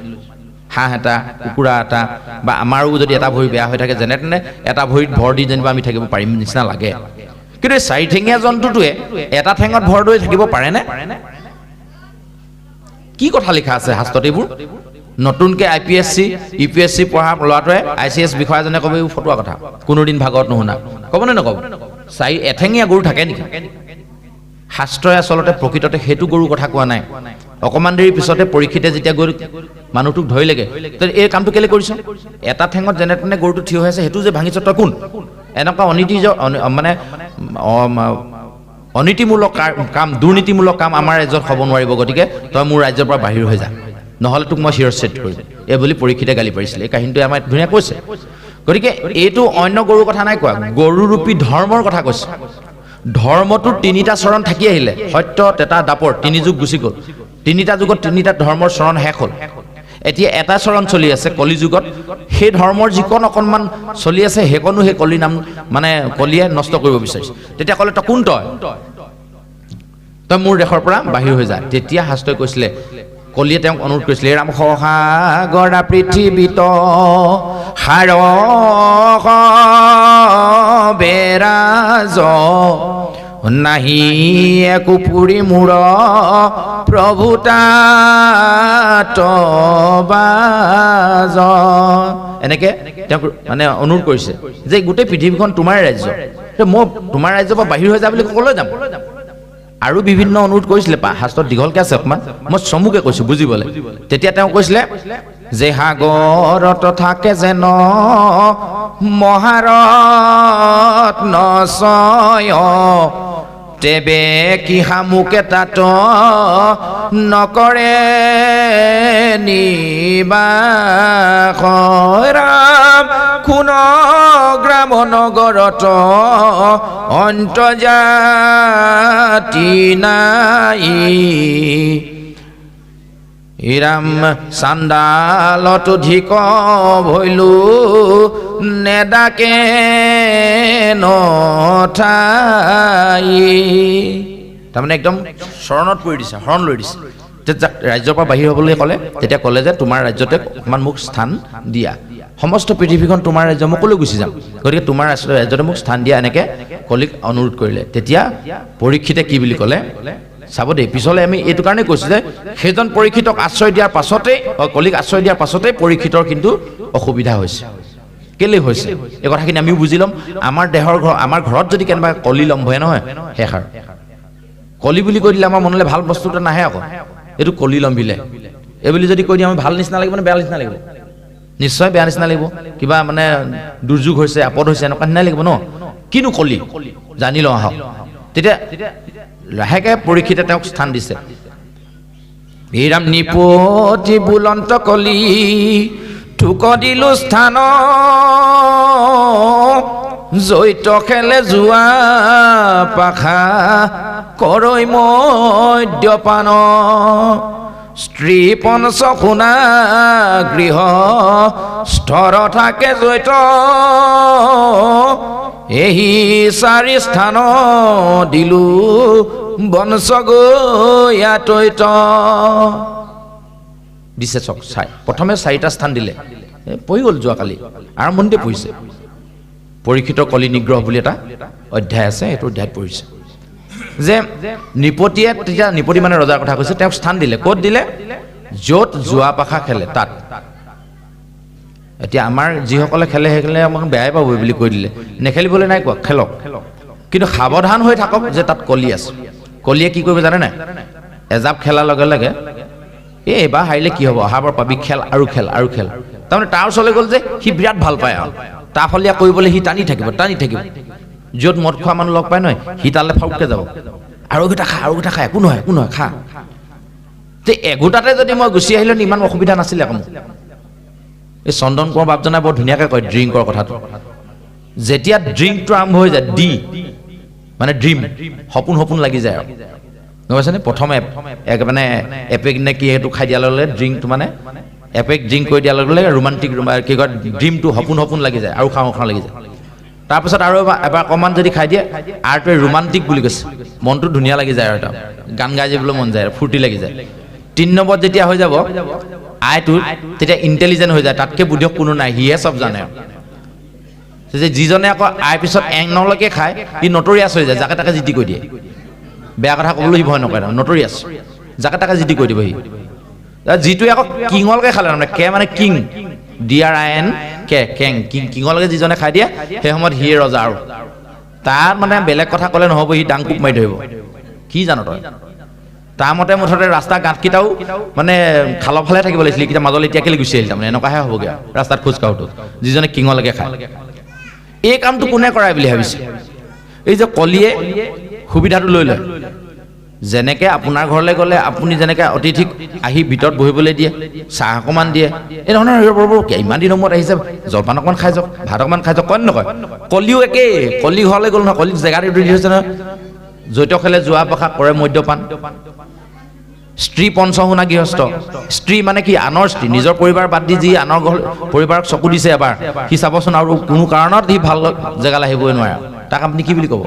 চিধা আমিতো বেয়া দৃষ্টিয়ে চাম ন আৰু সি সেইটো কৰি যাবই আৰু পঞ্চশুনা গৃহস্থৰ কথা সকলোৱে জানে এইটো দীঘলীয়া ক'লে আজি মতে পাঠ আগ নাবাঢ়িবই পঞ্চশুনা গৃহস্থ মানে আমি নিতেও 5টা পাপ কৰোঁ গৃহস্থই 5টা পাপ নকৰিলে আমাৰ গৃহ সংসাৰ নচলে এই 5টা পাপৰ কাৰণে 5টা যজ্ঞ আমি কৰিব লাগে নিযজ্ঞ ভূত যজ্ঞ দেৱ যজ্ঞ এইবিলাক এনেকুৱা যজ্ঞ থাকে এই যজ্ঞবোৰ আমি যদি নকৰোঁ তাৰমানে আলহীক যদি নিদিয়াকৈ খাওঁ ঘৰত থকা জীৱ জন্তুকেইটাক যদি নিদিয়াকৈ খাওঁ গম পাইছেনে তাৰপৰা পিতৃ মাতৃক যদি সেৱা শুশ্ৰূষা নকৰোঁ ই এনেকুৱা ধৰণৰ যদি কৰ্মখিনি আমাৰ যি ঘৰত ধৰে সেই ঘৰত কলি বাঁহ ল'বই ল'ব চিঞৰ আমি পৰাপক্ষত সেইটো নকৰোঁ আমাৰ সকলোৱে জানে আলহীক অতিথিক আপ্যায়িত কৰিব পাৰিলে ভাল লাগে ভিক্ষাৰী এজনক কিবা এটা দিবলৈ পালে ভাল লাগে তাৰপিছতে আপোনাৰ জীৱ জন্তু ঘৰত কুকুৰা হাঁহ আছে কুকুৰ ছাগলী মেকুৰী আছে সিহঁতক নিদিয়াকৈ আমি নাখাওঁ তাৰমানে আমাৰ সেই যজ্ঞবোৰ পূৰাপূৰি হৈ থাকে মোটামুটি কিন্তু এই বাকী জেগাকেইটাৰ পৰা আমি আঁতৰি আহিবলৈ আমাৰ অসুবিধা হয় তো এই 4টা জেগাৰ উপৰিও কিন্তু কলিয়ে মানি নললে সি কি বুলি ক'লে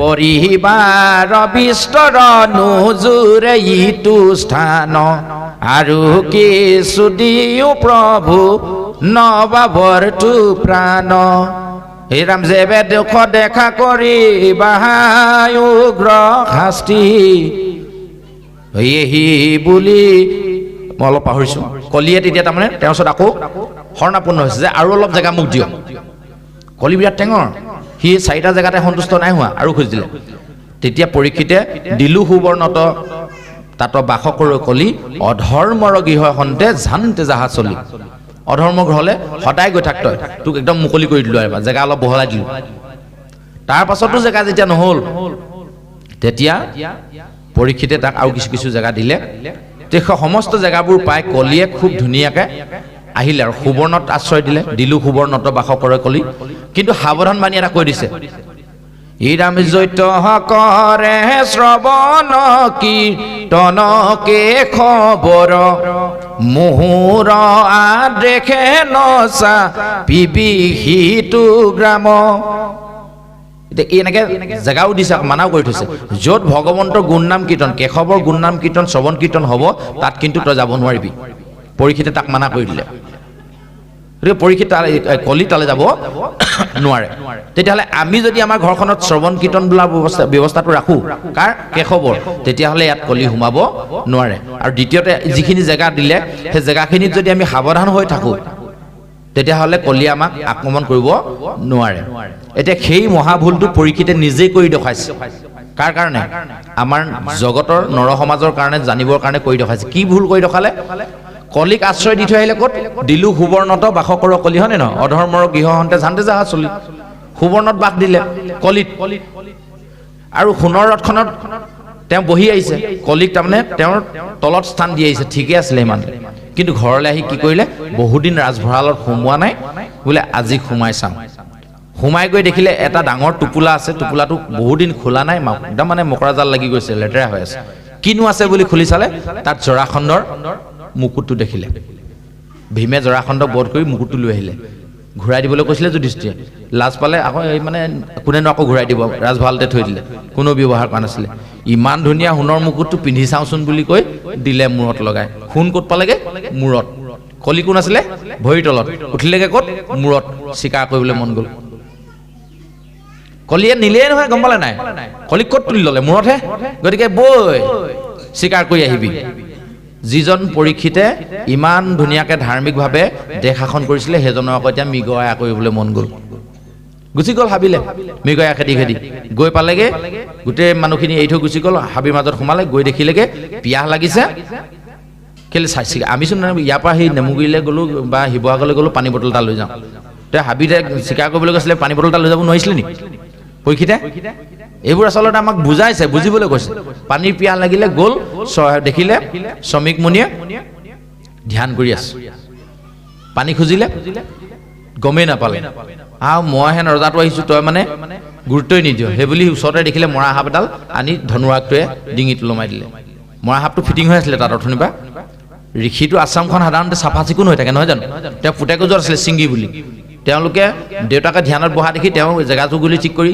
স্নান কৰিবলৈ গৈছিলে লগৰবোৰৰ লগত পানীত ধেমালি কৰি আছিলে খেলি আছিলে তো পটককৈ মৰা সাপটো ক'ৰ পৰা আহিলে তাত কিহবাইতো আনি পেলাবলৈ মানে সাপটো আহি আহি নিজে নিজে মৰি দিলেহি তাত এইবোৰ আমাক দেখুৱাইছে আচলতে বুজিবলৈ কৈছে যাহাই সাপটো ডিঙিত ওলমাই দিলে পৰীক্ষিতে তাৰপিছত গুচি গ'ল ঘৰলৈ ছিংগি মুনিয়ে গম পালে যে নহয় তোমাৰ দেউতাক শ্ৰমিক মুনিৰ ডিঙিত তেনেকৈ মৰা সাপ এডাল লমাইছে সি চিধা চিধি কৰি দিলে যিটোৱে মৰা সাপ লমাইছে সেইটোৱে জীয়া সাপ হৈ তাক খুটক 7 দিনৰ ভিতৰত অভিশাপ দিলে পৰীক্ষিতৰ অভিশাপৰ কথা আমি জানো তাৰ যোগেদি আমাক বুজিবলৈ কৈছে যে যেতিয়া আমি কলিক আশ্ৰয় দিম কলি আমাক তেনেকুৱা নকৰিবলগীয়া কৰ্মখিনি কৰোৱাব ইচ্ছুক যেতিয়া আহি আকৌ সোণৰ মুকুটটো খুলি থলে তেতিয়া লগে লগে পৰীক্ষিতে ভাবিলে মই বৰ বেয়া কাম এটা কৰি থৈ আহিলোঁ মোৰ ৰাজ্যতে তেওঁৰ মোৰ সাহসতহে ইমান নিশ্চিন্ত মনে ধ্যান কৰি আছিলে বেলেগ শত্ৰুৱে আক্ৰমণ কৰিব নোৱাৰে বুলি আকৌ সেইজন মানুহক তাকো ঈশ্বৰক ধ্যান কৰি থকা অৱস্থাত মই মৰা সাপ এডাল লমাই দিলোঁ ইছৰাম বৰ ডাঙৰ ভুল কৰিলোঁ তেনেকুৱাতে লগৰখিনি আহি খবৰ দিলে ছিংগি মুনিৰ লগৰজনে আহি খবৰ দিলে নহয় মহাৰাজ আপোনাৰ এটা বৰ ডাঙৰ বেয়া খবৰ আছে বোলে কি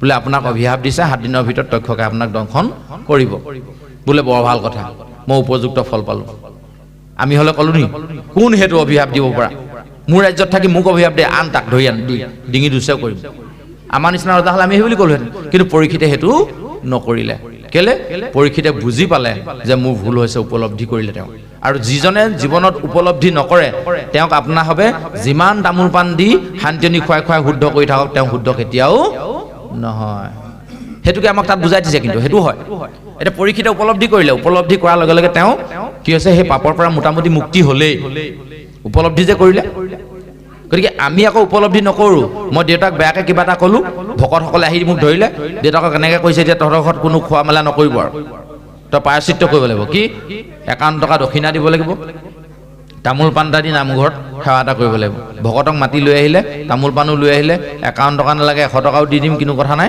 কিন্তু ভিতৰি মানে কি ভাবি আছে নে তহঁতৰ কিতাকো চাই ল'ম নহয় মই তামোল পাণ দিয়াবলৈ আহিছোঁ সেইটো শুদ্ধ হ'ল নে নহ'ল তেওঁ শান্তি নালাগে আৰু কিবা কিবি খুৱাই দিয়ক শুদ্ধ হ'ব জানো যেতিয়া অন্তৰে উপলব্ধি হ'ল ঘপকে দেউতাক টান কথা কৃষ্ণ মই ক'ব নালাগিছিলে দেউতা পটককৈ এনেকৈ কৈ পালোঁ নহয় এই বুলি যদি সি ভৰিত পৰি দিয়ে সেইটো শান্তি আনি খুলিবলৈ দৰকাৰ নাই নামঘৰলৈ আনি তামপান দিয়াবলৈও দৰকাৰ নাই দণ্ড হৰিণা বোৱাবলৈও দৰকাৰ নাই হয়নে নহয় কথাবোৰ এতিয়া পৰীক্ষিতৰ সেইটো হ'ল তো সেইকাৰণে পৰীক্ষিতে মুকুতি পালে কেনেকৈ জ্ঞান গংগাৰ ওচৰলৈ গ'ল জ্ঞান গংগাৰ পাৰত যেতিয়ালৈকে আমি নবহিম ভক্তি গংগাৰ যেতিয়া জল আমাৰ মূৰত নপৰিব তেতিয়ালৈকে সংসাৰৰ জত আমাৰ কোনো কাৰণত নাভাগিব সেইটোৱে শিৱৰ প্ৰতীকত আমাক ধুনীয়াকৈ বুজাই থৈছে শিৱৰ মূৰত অহৰ্নিশে এটা জটা থাকে কিহৰ জত লগতে আকৌ পানী পৰি থকাও দেখায় চাবচোন লগতে ধুনীয়াকৈ চন্দ্ৰ এটা আছে অৰ্ধচন্দ্ৰ কাচি জোন এটা আছে থাকে নাথাকে কি তাৰমানে শিৱৰ মূৰৰ জত সেইদিনাই নাইকিয়া হৈছে যিদিনা ভক্তি গংগা তেওঁৰ মূৰত বৈছে তেতিয়া সংসাৰৰ চিন্তাবোৰ নাইকিয়া হৈছে দূৰ হৈছে গতিকে আমাক বুজাইছে যে আমাৰো সংসাৰ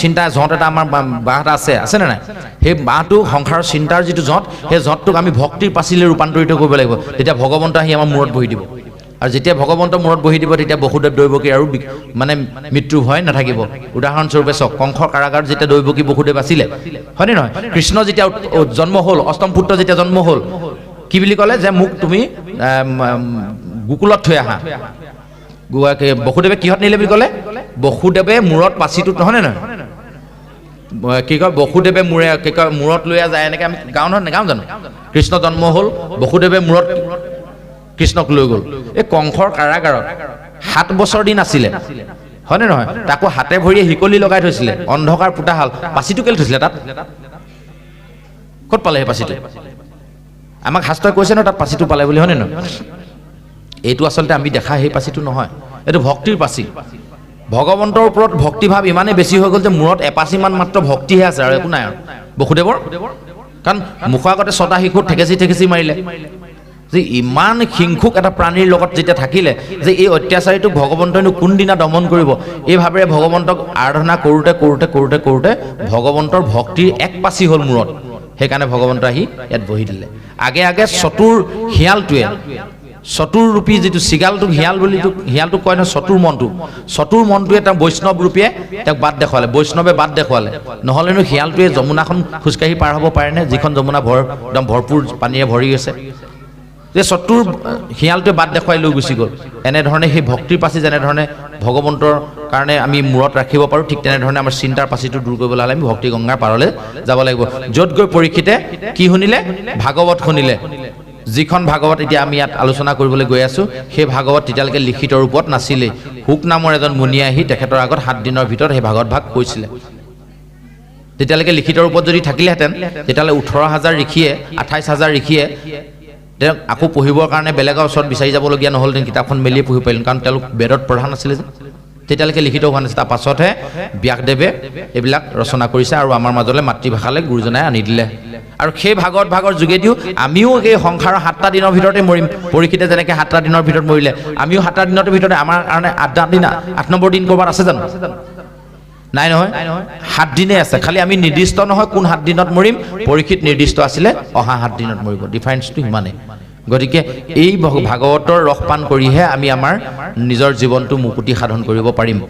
তাতে সেই পৰীক্ষিতৰ কলি নিগ্ৰহ চেপ্টাৰটোৰ পৰা আমি বুজিবলগীয়া কথা যে কলিক যিদিনা মূৰত আশ্ৰয় দিব সেইদিনা আমাৰ জীৱনলৈ দুৰ্যোগ নামি আহিব। গতিকে কলি ক'ত ক'ত থাকে এই জেগাবোৰ চিনি লৈ আৰু সেই জেগাবোৰত আমি যাতে ভৰি নিদিওঁ তাৰ প্ৰতি সদায় সাৱধান হ'ব লাগিব। সেইটোকে ক'বলৈ যাওঁতে যদি জুৱা পাখা মদ্যপান এইবিলাক বন্ধ কৰক বুলি কৈ দিওঁ নহয়, আজি যদি মই ইয়াত কৈ দিওঁ কাইলৈৰ পৰা মোক ইয়ালৈ নামাতে। গতিকে এইবোৰ চলি থাকক, আমি একেবাৰে বন্ধ হ'বই লাগিব বুলি নকওঁ। একেদিনে সেইবোৰ ত্যাগ কৰা সম্ভৱো নহয়। যিদিনালৈকে অন্তৰে উপলব্ধি নহ'ব সেইদিনালৈকে কেতিয়াও এইবোৰ ত্যাগ কৰিব নোৱাৰিব, লগত লাগিয়ে থাকিব।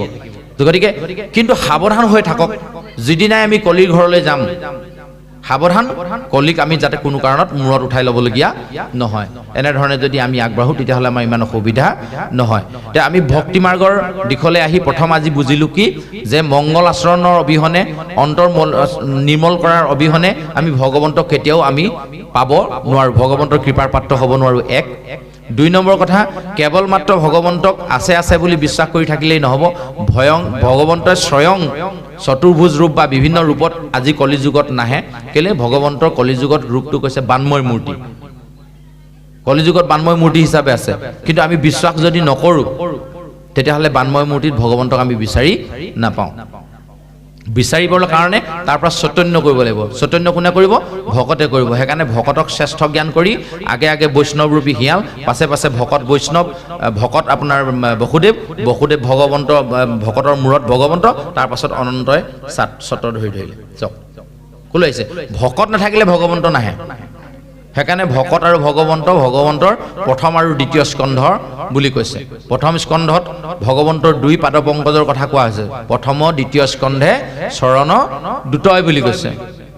প্ৰথম দ্বিতীয় স্কন্ধত ভগৱন্তৰ চৰণ দুটাৰ কথা কৈছে, দুগৰীৰ কথা কৈছে, চৰণ দুভাগৰ কথা কৈছে। আৰু সেই চৰণ দুভাগক ভগৱন্ত এনেকৈ বুলি কৈছে, এভাগ মই আৰু এভাগ ভকত। ভকতেহে ভগৱন্তক চৈতন্য কৰিব পাৰিব, বেলেগে নোৱাৰে।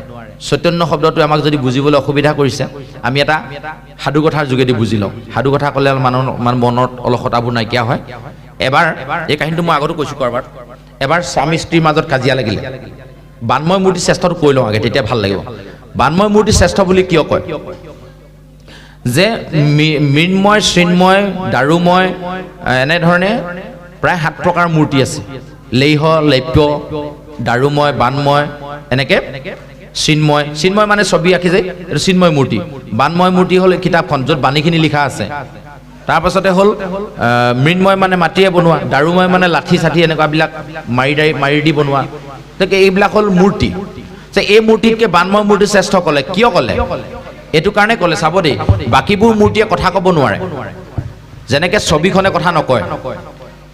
ধৰি ল'লোঁ আমাৰ এখন ছবি, আপোনালোকে এতিয়াতো কোনোবা এনেকৈ মোবাইলটো লৈ থকা দেখিছোৱেই। ধৰি লওক মোৰ ফটো এখন মাৰি লৈ গ'ল, যে সেই নহয় ফটোখন যদি মোবাইলটো ঘৰত উলিয়াই লৈ কয় বোলে সেই নহয় এই নামঘৰত যে কৈছিলে আৰু দুটামান কওকচোন বুলি যদি কয়, ক'ব নি?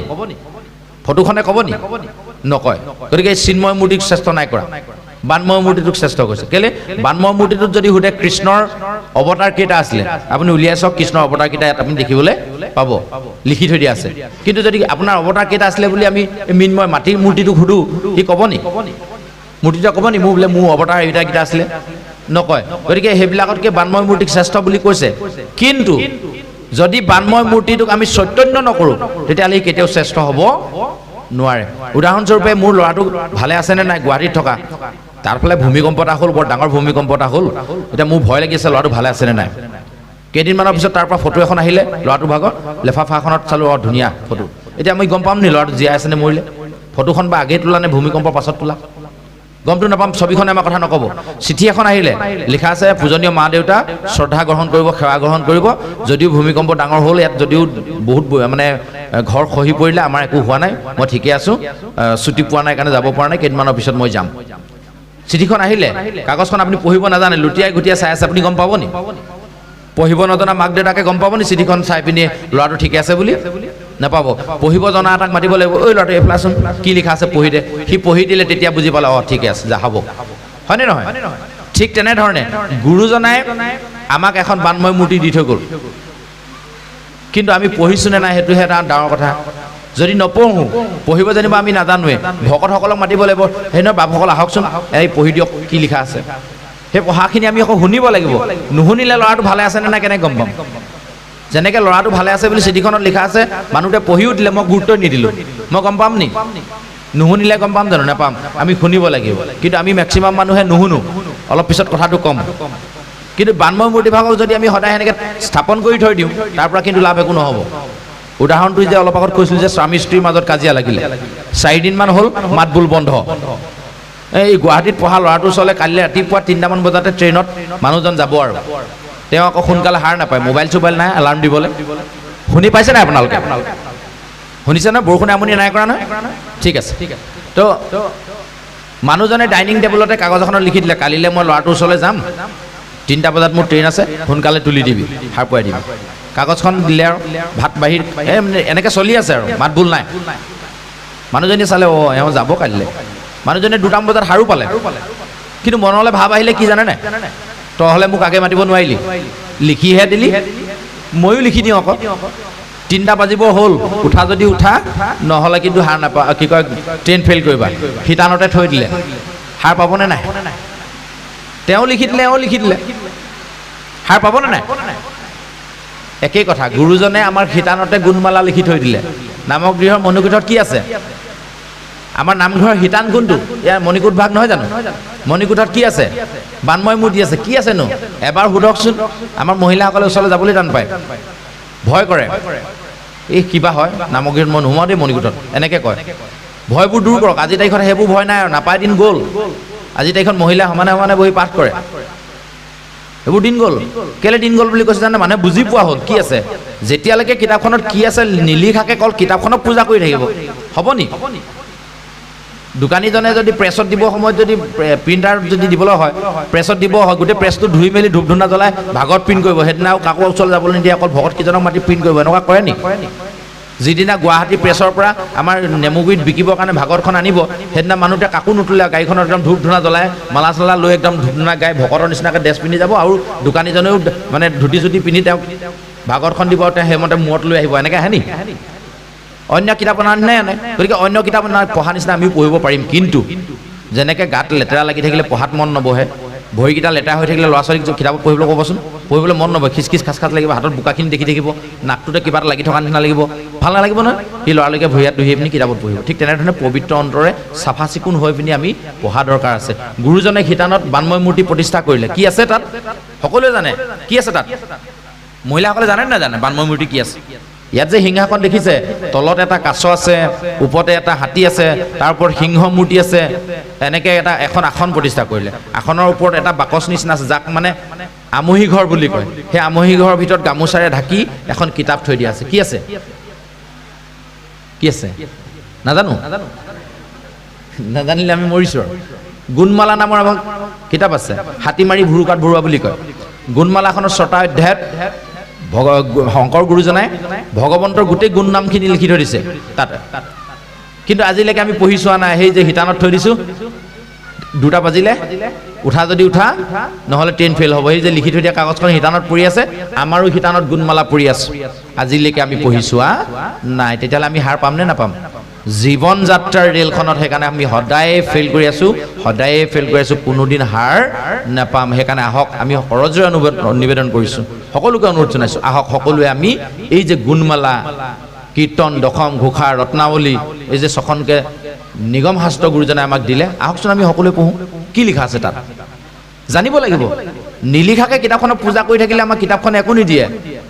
যেতিয়া আমি পঢ়িম তেতিয়াহে আমি বুজি পাম। তাৰমানে আমাৰ জীৱনবোৰ এনেকুৱা হৈছে, চাওক, আমি খুব ধুনীয়াকৈ বৰগীত গাব জানো, পাৱে পৰিহৰি, তেজৰে কমলাপতি, এই মানে বৰগীতবোৰ গাই গাই অসমৰ ভিতৰত শ্ৰেষ্ঠ বৰগীতৰ শিল্পী হিচাপে মই পুৰস্কাৰ পৰ্যন্ত পাই আহিছোঁ। কিন্তু বৰগীতটোত কি লিখা আছে মোক অকণমান বুজাই দিয়ক বুলি ক'লে মই নাজানো। কিবা লাভ আছে নেকি তেতিয়া? ব্ৰহ্মা আদি কৰি জীৱ যত গাব নজনা মানুহ আমাৰ পৃথিৱীত কোনোবা আছে নেকি? আমাৰ সমাজত বিশেষকৈ কণমানিটোকো আমি শিকাওঁ, নজনা মানুহ আছে জানো? চবেই জানে, কিন্তু ব্ৰহ্মা আদি কৰি জীৱ যত মায়া সজ্জাৰ মাজে আছে ঘুমতি যায়, তাৰমানেনো কি ক'লে? কি বুজাইছেনো গুৰুজনে? বুজিবলৈ চেষ্টা নকৰাটোৱে হৈছে এই শিতানত কাগজখন লৈ শুই থকাটো।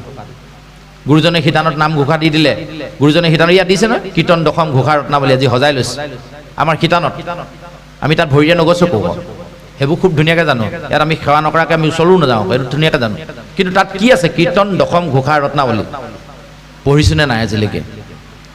যদি নাই পঢ়া ক'ত আমি হাৰ পাম? সেইকাৰণে আমাৰ অসমীয়া জাতি সদায় শুইয়ে থাকিব। সেইকাৰণে ক'লে কপিল প্ৰভুজনে দেৱহূতি আইক যে তুমি মৰা মানুহৰ সংগত নাথাকিবা। তেতিয়া তেওঁ সুধিলে, অ' মৰা মানুহো থাকে নেকি? তেওঁ কৈছিলে তেতিয়া কপিল প্ৰভুজনে, বোলে এইখন অসমত, এইখন ভাৰতত মৰা মানুহৰ সংখ্যাই বেছি। হয়তো নকওঁ আমিও মৰি আছোঁ, এইবোৰ পঢ়াই নাই। পঢ়া হ'লেহে হাৰ পালোহেঁতেন। টোপনি থকা মৰি থকা একে কথা হয়নে নহয়? টোপনিৰ পৰা হাৰ পাবলৈ হ'লে গুৰুজনে শিতানত যিখন কিতাপ থ'লে সেইখন আমি পঢ়িব লাগিব। মই পঢ়িব নাজানে ভকতক মাতিব লাগিব, পঢ়ি দিয়কচোন ইয়াত কি লিখা আছে, তেতিয়াহে গম পাম। আমি কোনোদিন পঢ়া নাই। মই পুনশ্চ নতুন প্ৰজন্মক বেছিকৈ অনুৰোধ জনাইছোঁ, তেওঁলোকে পঢ়ক। পাৰোঁতে চৰকাৰে আজিকালি পাঠ্যপুথিলৈ আকৌ নতুনকৈ আনিছে, কিন্তু এটা সময়ত পাঠ্যপুথিত এই বস্তুবোৰ আঁতৰি গুচি গৈছিলে, যাৰ কাৰণে আমাৰ যুৱ সমাজ নামঘৰৰ পৰা আঁতৰি গুচি গৈছিলে। তাৰ কাৰণে দোষী কেৱল যুৱ সমাজে নহয়, আমি নিজেও দোষী, চৰকাৰ দোষী, পাঠ্যপুথি দোষী। আগতে লিখিছিলে, নিচিনো তোমাক ক'ত আছা প্ৰভু, আমি অতি সৰু ল'ৰা, চিঞৰি চিঞৰি মাতিলে তোমাক নামাতা দূৰাৰ পৰা। আছিলে নাই? ঈশ্বৰ আছে, সেই কথাটো তেতিয়া বুজি পালোঁ, কিন্তু চিনি পাব নোৱাৰি। চিঞৰি চিঞৰি মাতিলে যেন তুমি যেন নাহা। আকৌ শেষত কৈছিলোঁ যে যি পথত চলে যি পথে সেই পথে তুমি নিনিবা মোক, যি পথে চলে কুপভস্ত যত লোক, হয়নে নহয়? যি পোন বাটত চলিছে সদায় পথভস্ত যত লোক, হয়নে নহয়? কবিতা ফাঁকি শেষলৈ লিখিছে নহয়, যি পোন বাটত চলিছে সদায় পথভস্ত যত লোক, সেই পোন বাটেৰে মোক নিনিবা প্ৰভু। ভগৱন্তক আমি সদায় প্ৰাৰ্থনা জনাইছোঁ। এই প্ৰাৰ্থনাবোৰ যদি আজিও আমাৰ ল'ৰা ছোৱালীৰ মাজত থাকিলেহেঁতেন, তেওঁলোকৰ মস্তিষ্ক হত হৈ থাকিলেহেঁতেন। কিন্তু আমি তাকে নকৰি ল'ৰা ছোৱালীক একদম আৰম্ভণিতে কি শিকাওঁ জানে নাই? আপোনালোকৰ ফালে কি হয় নাজানো, আমাৰ ফালে যেতিয়া থুনুক থানাককৈ মাত ফুটে, ল'ৰাটোক প্ৰথমে কি কয় জানেনে? এই দুটা আখৰ এটা বেয়া শব্দ যে, যিটো অশ্লীল বুলি আমি কওঁ, বেয়া মাত বুলি কওঁ, সেইটো শিকাই দিয়ে। ল'ৰাটোৱে যেতিয়া প্ৰথমে সেই মাতটো মাতে, শুনিবলৈ বৰ ধুনীয়া লাগে। প্ৰথম মাত ফুটিছে যে, তাৰপাছতে লগৰখিনিয়ে কি কৰিব, অ' বেটা বেটা কি বুলি মাতিছিলা, মাতাচোন মাতা, আকৌবাৰ মাতা, চকলেট দিম, মটন দিম, এনেকৈ কৈ কৈ মতুৱাই মতুৱাই মতে লাষ্টত তেওঁ অভ্যাস হৈ গ'ল। যিটো কথা বেছিকৈ মাতি থাকে সেইটো মানুহৰ অভ্যাস হয়। প্ৰমাণ কৰি চাব নেকি? প্ৰমাণ কৰি চাবলৈ মন গৈছে? আজি মই কৈছোঁ বুলি আপোনালোকে আৰম্ভ কৰি দিয়ক, কিন্তু চাব অভ্যাসটো ভাল নহ'ব। আজি মই কৈছোঁ বুলি কৰি চাব। আপোনাৰভাৱে যদি চকীত বহিলে এনেকৈ গীত গীত গীত গীত বজাই থকা অভ্যাস নাই, আজি যে ভাগৱত পাঠত আমুকে কৈছিলে চাওঁচোন বাৰু কৰি চাওঁ, এই বুলি যেতিয়াই চকীত বহে তেতিয়াই এই চকীত বাৰটোত এনে খিট খিট খিট খিট বজাবলৈ আৰম্ভ কৰি দিয়ক। 21 দিন বজাওক, প্ৰতিদিনে মোক মনত পেলাব, অঁ চকীত বহাৰ লগে লগে ই আমুকে কৈছিলে ন, বজাই চাওঁ, এনেকৈ বজাই চাব। 21 নম্বৰ দিনা মোক পাহৰি যাব, এইটো নাপাহৰে। 22 নম্বৰ দিনা নিজে নিজে আহি যাব, হয়নে নহয়? টেষ্ট কৰি চাওক। এই ল'ৰাটোক যে চকলেট খুৱাই খুৱাই মটন খুৱাই খুৱাই অভ্যাস কৰাই দিলোঁ, তাৰ অভ্যাস হৈ গ'ল। লাষ্টত কি হ'ল, এষাৰী বাক্য কওঁতে 3বাৰমান সেইটো মাত মাতে, বেছিহে মাতে কেতিয়াবা, নহ'লে তাৰ কথা খাই শেষেই নহয়। এতিয়া যিকেইটাই শিকাইছিলে ক্লাছ 9 পালেগৈ নহয়, এতিয়া এদিন স্কুলৰ পৰা আহি থাকোঁতে ঘপককৈ কিবা এটা সুধি পালে, সি 3বাৰমান সেইটো মাত মাতি পিনি তাক উত্তৰটো দি দিলে। ৱাই, এইটো ইমান অভদ্ৰ, ইমান বেয়া কথা কয়। শিকাইছিলে কোনে? শিকোৱাটো সিয়ে হয়নে নহয়? চক আমি ক'লৈ গৈ আছোঁ? তাৰ পৰিৱৰ্তে মই অনুৰোধ জনাইছোঁ যে আহকচোন, আমাৰ নাতিনীহঁতক, আমাৰ নাতিহঁতক আমি প্ৰথমে কৃষ্ণ ক'বলৈ শিকাওঁ, ৰাম ক'বলৈ শিকাওঁ, দুটা আখৰ। এতিয়া আকৌ কৈ দিব, ইছ ৰাম, ইমান সৰুৰ পৰা ভকত হ'ব নালাগে, হয়নে নহয়? কিন্তু কৃষ্ণ ৰাম ক'লে ভকত নহয়, ৰাম কৃষ্ণ কেৱল ভকত হ'বলৈ ক'ব নালাগে, নিজক সংস্কাৰ কৰিবলৈ ক'ব লাগে। যেতিয়া এটা ল'ৰাই মুখত ৰাম কৃষ্ণ নাম লৈ থাকিব, সি বেয়া মাত নক'ব, বেয়া কথা নক'ব, আৰু সি সদায় কি হৈছে আধ্যাত্মিক চিন্তাটোৰ প্ৰতি ধাৱমান হ'ব।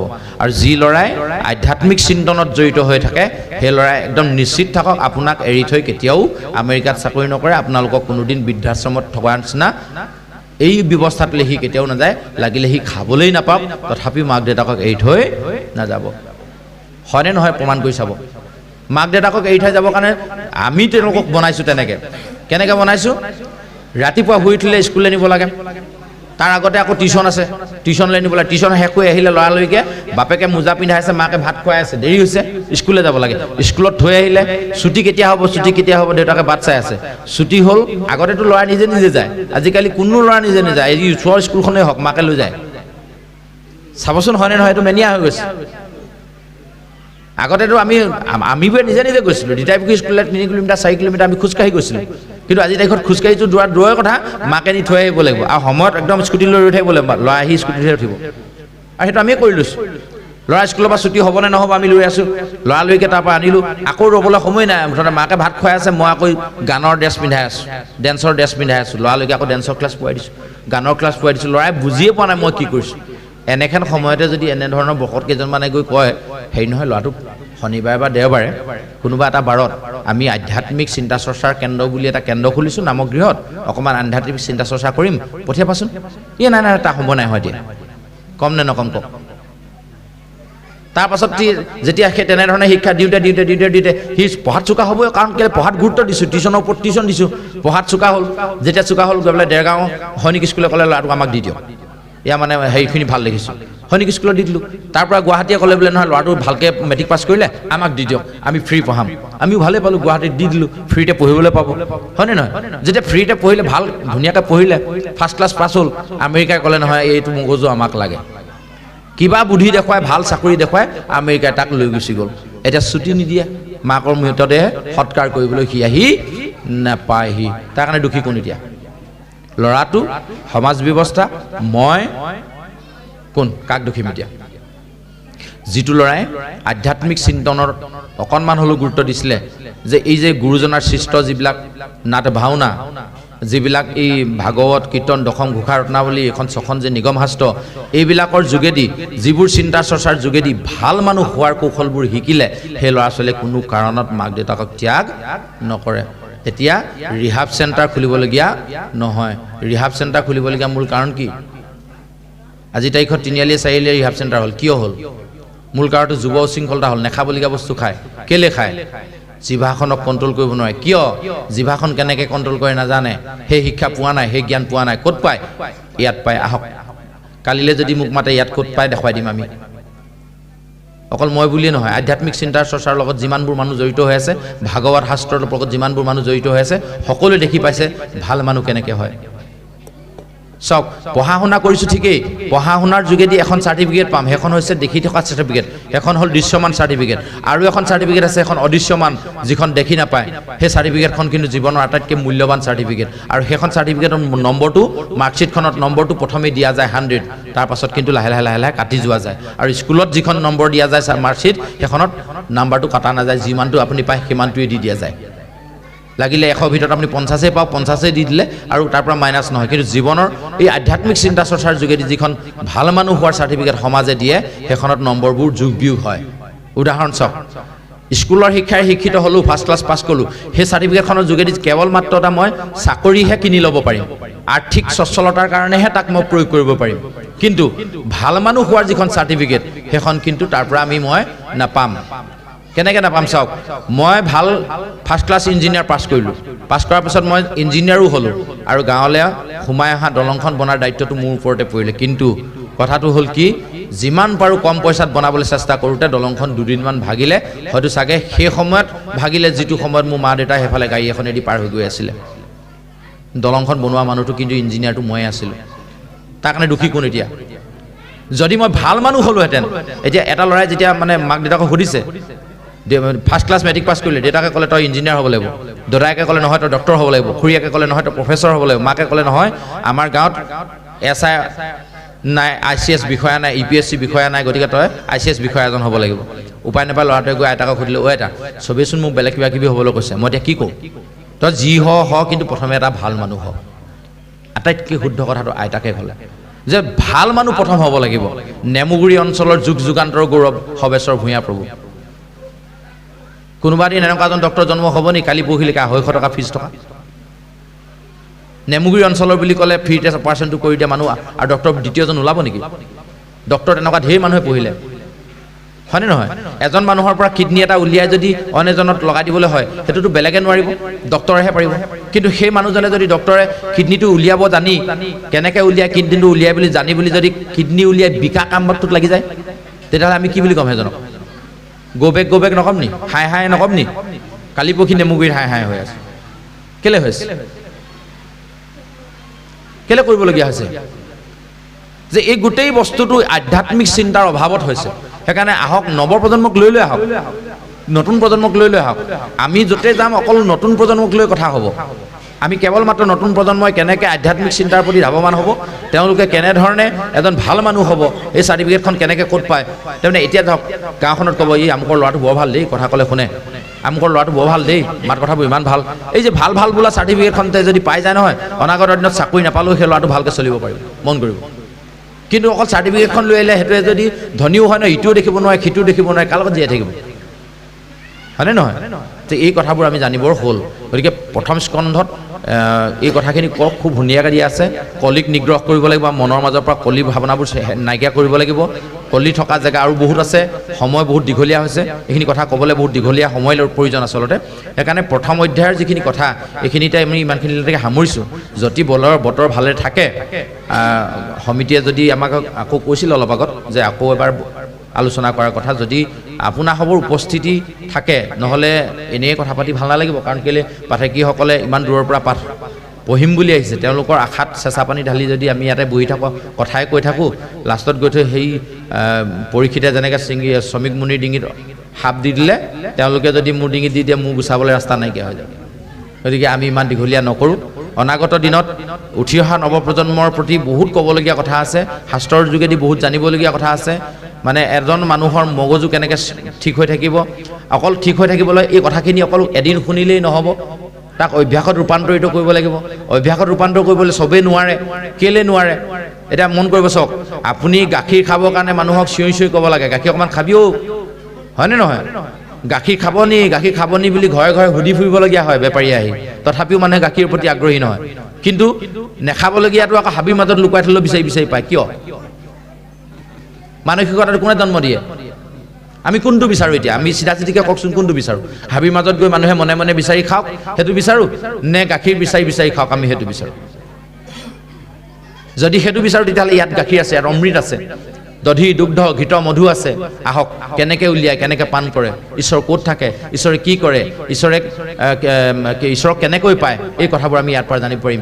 জ্ঞান বিজ্ঞান তদং ৰহস্য, এই চাৰি শ্লোকত, চতুশ্লোকা ভাগৱত ব্ৰহ্মাই নাৰদক দিছে। কি জ্ঞান? সেইটোৱে যে ঈশ্বৰ আছে। বিজ্ঞান সেইটোৱে ঈশ্বৰক কেনেকৈ পায়।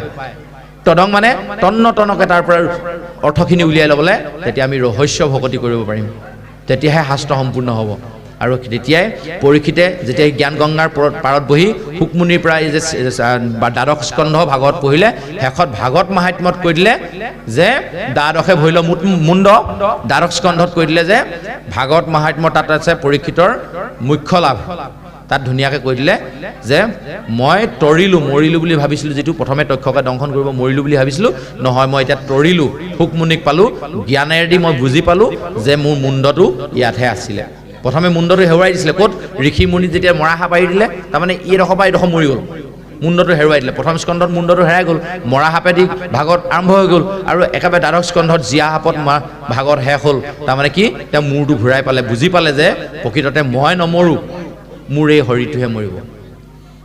এতিয়া বুজিবলৈ বেয়া লাগিছে নি? মই নমৰোঁ কিন্তু মোৰ শৰীৰটো মৰিব। শুদ্ধ হয়নে নহয় কথাটো? মই নমৰোঁ কিন্তু মোৰ শৰীৰটোহে মৰিব। এইটো বুজিবলৈ যদি দিগদাৰ হয়, তেতিয়াহ'লে চিধাচিধিকৈ আপোনাক এখন এপ্লিকেশ্যন লিখি দিওঁ। দুদিন স্কুললৈ যাব নোৱাৰিলোঁ, প্ৰধান শিক্ষকলৈ মই হেৰিখন লিখিছোঁ, দৰখাস্তখন। প্ৰধান শিক্ষক মহোদয়, বিশেষ নিবেদন এই যে যোৱা দুদিন মোৰ শৰীৰটো অসুস্থ হোৱাৰ কাৰণে মই আপোনাৰ বিদ্যালয়ত উপস্থিত থাকিব নোৱাৰিলোঁ। লিখোঁ নে নিলিখোঁ? শৰীৰটো মোৰ হয় কিন্তু মই নহয়, তাৰমানে সেইটো প্ৰকাশ হ'ল নে নাই? মোৰ শৰীৰটো অসুস্থ হোৱাৰ কাৰণে মই যাব নোৱাৰিলোঁ, মইতো তাৰমানে আত্মা। মোৰ আত্মাটো তালৈ যাব নোৱাৰিলে গতিকে এই মইটো যিদিনা ওলাই গুচি যাব সেইদিনা আমাৰ দেহৰ কোনো খবৰ নোলোৱা হ'ব দেহটো চোৱা হ'ল বুলি বাহিৰলৈ উলিয়াই লৈ যাব যে এই দুটা তত্ত্ব যেতিয়ালৈকে বুজি নাপাম মই আৰু মোৰ তত্ত্বটো যেতিয়ালৈকে বুজি নাপাম তেতিয়ালৈকে আমি ভাগত পঢ়ি একো কৰিব নোৱাৰিম আৰু সেই তত্ত্বটো বুজি নোপোৱাৰ কাৰণে কৃষ্ণক যশোদাই বান্ধিব নোৱাৰিলে দুৱাঙলত নাতিলে সেই আৰু মই আৰু মোৰ তাৰমানে অহমম্ম অহ মানে মই মম্ম মানে মোৰ মই আৰু মোৰ ভাৱনাৰ পৰা মই যেতিয়ালৈকে মোৰ নিজক মুক্ত কৰিব নোৱাৰিম তেতিয়ালৈকে সেই দুৱাঙলতে কৃষ্ণক বান্ধিব নোৱাৰিম নন্দৰ ঘৰত 9 লাখ গাই গৰু বন্ধা ৰছী কিমান থাকিব পাৰে দুৱাঙুলহে নাটিছিলে যশোদাই 3 মিটাৰমান দীঘল ডাল লৈ আহিছে আকৌ গৈ দুৱাঙুলত নাটে তত্ত্বটো কি যাদু তাৰমানে কৃষ্ণ যে নহয় তত্ত্বটো সেইটোৱে মই বান্ধিম কাক মোৰ ল'ৰা কৃষ্ণক যশোদাই নাই পৰা বান্ধিব আগতে তোমাক দেখুৱাইছিলেচোন মই চলে হামি মাৰি গোটেই ভিতৰতেচোন গৰ্ভতে গোটেই মোক দেখিছিলাই তুমি মোক তাৰপিছত তুমি পাহৰিলা আকৌ এতিয়া কি কৰিম মই এইবোৰ মনত পেলাই আছে মাজে মাজে কৃষ্ণই লীলাৰ যোগেদি আমাৰো একেটাই তত্ত্ব মই ক'ৰ পৰা আহিলোঁ মই কোন এবাৰ সোধক না নিজক মা দেউতাই মোক জন্ম দিলে তেওঁলোকৰ মা দেউতা গৈ থাকক না তাৰপিছত ক'ৰ পৰা আহিব চাব মই পৰম ব্ৰহ্ম ঈশ্বৰৰ পৰা বিস্ফুৰিত এটা অংশ মাত্ৰ ফিৰিঙতি মাত্ৰ পৰম ব্ৰহ্মৰ লগত মোৰ যোগাযোগ আছে এই চাকি ভাগে যদি কৈ দিয়ে মই নিজে একো গছ চাকি মই কাৰো পৰা নাই অহা মিছা কথা জুইশলাটোৰ পৰা সি জন্ম হৈছে হয়নে নহয় জুইটো ক'ৰ পৰা আছে জুইটো সেই অগ্নিকুণ্ডৰ পৰা তাক সংৰক্ষণ কৰি এটা প্ৰকাৰত তাক থৈ দিয়া আছে তাৰ পৰা সেই সৃষ্টি হৈছে গতিকে জুই বোলা বস্তুটোৱে ঈশ্বৰে দিয়া তাপ বোলা বস্তুটোৱে ঈশ্বৰে দিয়া গতিকে সেইজন পৰম ব্ৰহ্ম ঈশ্বৰৰ পৰা বিস্ফুৰিত আত্মাৰ আপুই এটা ইয়াত মই দেহত সোমাই আছে কাৰণে মই চলি আছোঁ আৰু যিদিনাই তাত কানেকশ্যন কাটি দিব ইয়াত মই দেউতা উঠো গৈ থাকিলে কোনো কাৰণত নুঠিব তাৰমানে কথাটো হ'ল কি যে এই কি কয় ৰিচাৰ্জ শেষ হোৱা নিচিনা যিদিনা আপোনাৰ ৰিচাৰ্জ শেষ হ'ব সেইদিনা মোবাইল আপুনি যিমান পিটিকি থাকে হেল্ল' কৰিবলৈ আপুনি সুবিধাটো নাপাব গতিকে এই আত্মা নামৰ চিমটো পৰমাত্মা নামৰ মানে শক্তিটোৱে যে সদায় ৰিচাৰ্জটো ফ্ৰীতে কৰি আছে তাৰ কাৰণে ভগৱানক ধন্যবাদ দি এই ভগৱন্তৰ কথাখিনি জানিবলৈ যিসকলে ইচ্ছা কৰা নাই সেইসকলে কোনো কাৰণে দ্বাদশ স্কন্ধ শেষ কৰিব নোৱাৰিব আৰু দ্বাদশ স্কন্ধত গৈ কেতিয়াও ভগৱন্তৰ শিৰভাগ বিচাৰি নাপাবগৈ গতিকে ইমানখিনিলৈকে ক'লোঁ অকণমান আমনি লাগিব কাৰণ কেলৈ আমাৰ একেটা বহাতে ইমান দেৰিলৈকে কথা শুনা ধৈৰ্য নাই খুব কম কথা কোৱা হ'ল ভাগৱতৰ কিন্তু কথা হ'ল কি আমি কিয় ভাগৱত পঢ়িব লাগে এই কথাখিনিকে অলপ বেছিকৈ কোৱা হ'ল অনাগত দিনত কেতিয়াবা আকৌ লগ পালে পিছত যিখিনি আছে অধ্যায় ইয়াৰ পিছত চতুৰ্থ স্কন্ধত দক্ষ যজ্ঞ শিৱৰ পৰিচয় সম্পৰ্কে তৃতীয় স্কন্ধত কপিল দেৱহূতি সংবাদ ভক্তিযোগ সাংখ্যযোগ তামসিক গতি মনুষ্যজনী পাত্ৰী বৰ সুন্দৰ সুন্দৰ অধ্যায় আছে কিয় মনুষ্যবোৰ খেলি মেলি হয় মানুহ কিয় মানুহ নহয় অমানুহ হয় দানৱৰ নিচিনা আচৰণ মানুহে কিয় কৰে গোটেই কথাবোৰ তৃতীয় স্কন্ধত খুব সুন্দৰকৈ লিখা আছে যিখিনি ক'বলৈ খুব কম সময় হৈছে সেইটো কাৰণে ক'ব পৰা নাযাব আৰু বতৰৰ অসুবিধাৰ কাৰণে আমাৰ ৰাইজৰো চাগে ঘৰত বহুত কাম থাকি আহিছে মনবোৰ তালৈ গুচি যাব গতিকে ভাগৱত শুনিবলৈ হ'লে আচলতে কি হয় এই অকণমান সৰু পানী এগিলাচৰ কাহিনীটো কৈ আমি সামৰি দিওঁ তৃষ্ণা বোলা বস্তুটো মানুহৰ থাকিব লাগিব যেতিয়া তৃষ্ণা নাইকিয়া হৈ যাব তেতিয়াহ'লে পানীৰ মানে প্ৰয়োজনীয়তাটো শেষ হৈ যাব উদাহৰণস্বৰূপে খুব গৰমৰ বতৰত মই পিছফালে ৰ'দত কাম কৰি আছিলোঁ খুব পিয়াহ লাগিলে লৰালৰিকৈ আহিছোঁ আৰু পানী এঘোটা খাবলৈ মন গ'ল মানুহগৰাকীক ক'লোঁ হেৰা পানী এগিলাচ দিয়াচোন বৰ পিয়াহ লাগিছে মানুহগৰাকীয়ে কৰিলে কি জাৰ এটাই পানী এগিলাচে দিলে পানী এগিলাচ ঢালি দিলে সেই গিলাচ মই একদম অমৃত খোৱা নিচিনা খালোঁ একদম কুটকৈ খালোঁ কিমান ভাল লাগিছে আৰু বোলে আৰু অকণ দিম নি দিয়াচোন দিয়া আৰু এগিলাচ দিয়া দ্বিতীয় গিলাচ খালোঁ সেইখিনি অকণমান পানী খোৱা নিচিনা অলপ লাহে লাহে খাম বোলে আৰু অকণ দিয়া নহ'লে সেই গিলাচটো কি কৰিম মই মুখখন ধুম কুলকুলি কৰি অলপ পেলাই দিম তাৰমানে সেইখিনি পানীৰ নিচিনা ব্যৱহাৰ আমি নকৰিলোঁ ইয়াতো একেটাই হৈছে এতিয়া প্ৰথম দুগিলাচ ঠিকে গ'ল এতিয়া 3 নম্বৰ গিলাচ আৰম্ভ হৈছে গতিকে পানীখিনি নষ্ট কৰিবলৈ মন নাই ইমানখিনিতে ভাগৱতৰ বিৰাম দিওঁ পাঠ আহক আমি সুললিত কণ্ঠেৰে আমাৰ পাঠকীসকলে পাঠ নিগৰাই আছিলে তেখেতলোককো পুনশ্চ মই ক্ষমা বিচাৰিছোঁ তেখেতলোকক আমি পাঠৰ মাজত এনেকৈ আমনি দিলোঁ অনাগত দিনত কেতিয়াবা আকৌ লগ পালে এনেধৰণৰ কথা আলোচনা কৰিম বুলি আমাৰ চমু দুআষাৰ ইমানতে গুৰুজনা এষাৰি অপৰাধ ভঞ্জন ঘোষাৰে সৈতে বিৰাম দিব খুজিছোঁ কৃষ্ণ অপৰাধ বিনাশন তজু নাম নাৰায়ণ জানি নামে পখিলো হৰণে আনগতি নাহিকে মৰণে অপৰাধ ক্ষমা কৰি তুমি দয়াশীল হৰি মোক ৰক্ষা কৰি চৰণে ৰাম মোক ৰক্ষা কৰি চৰণে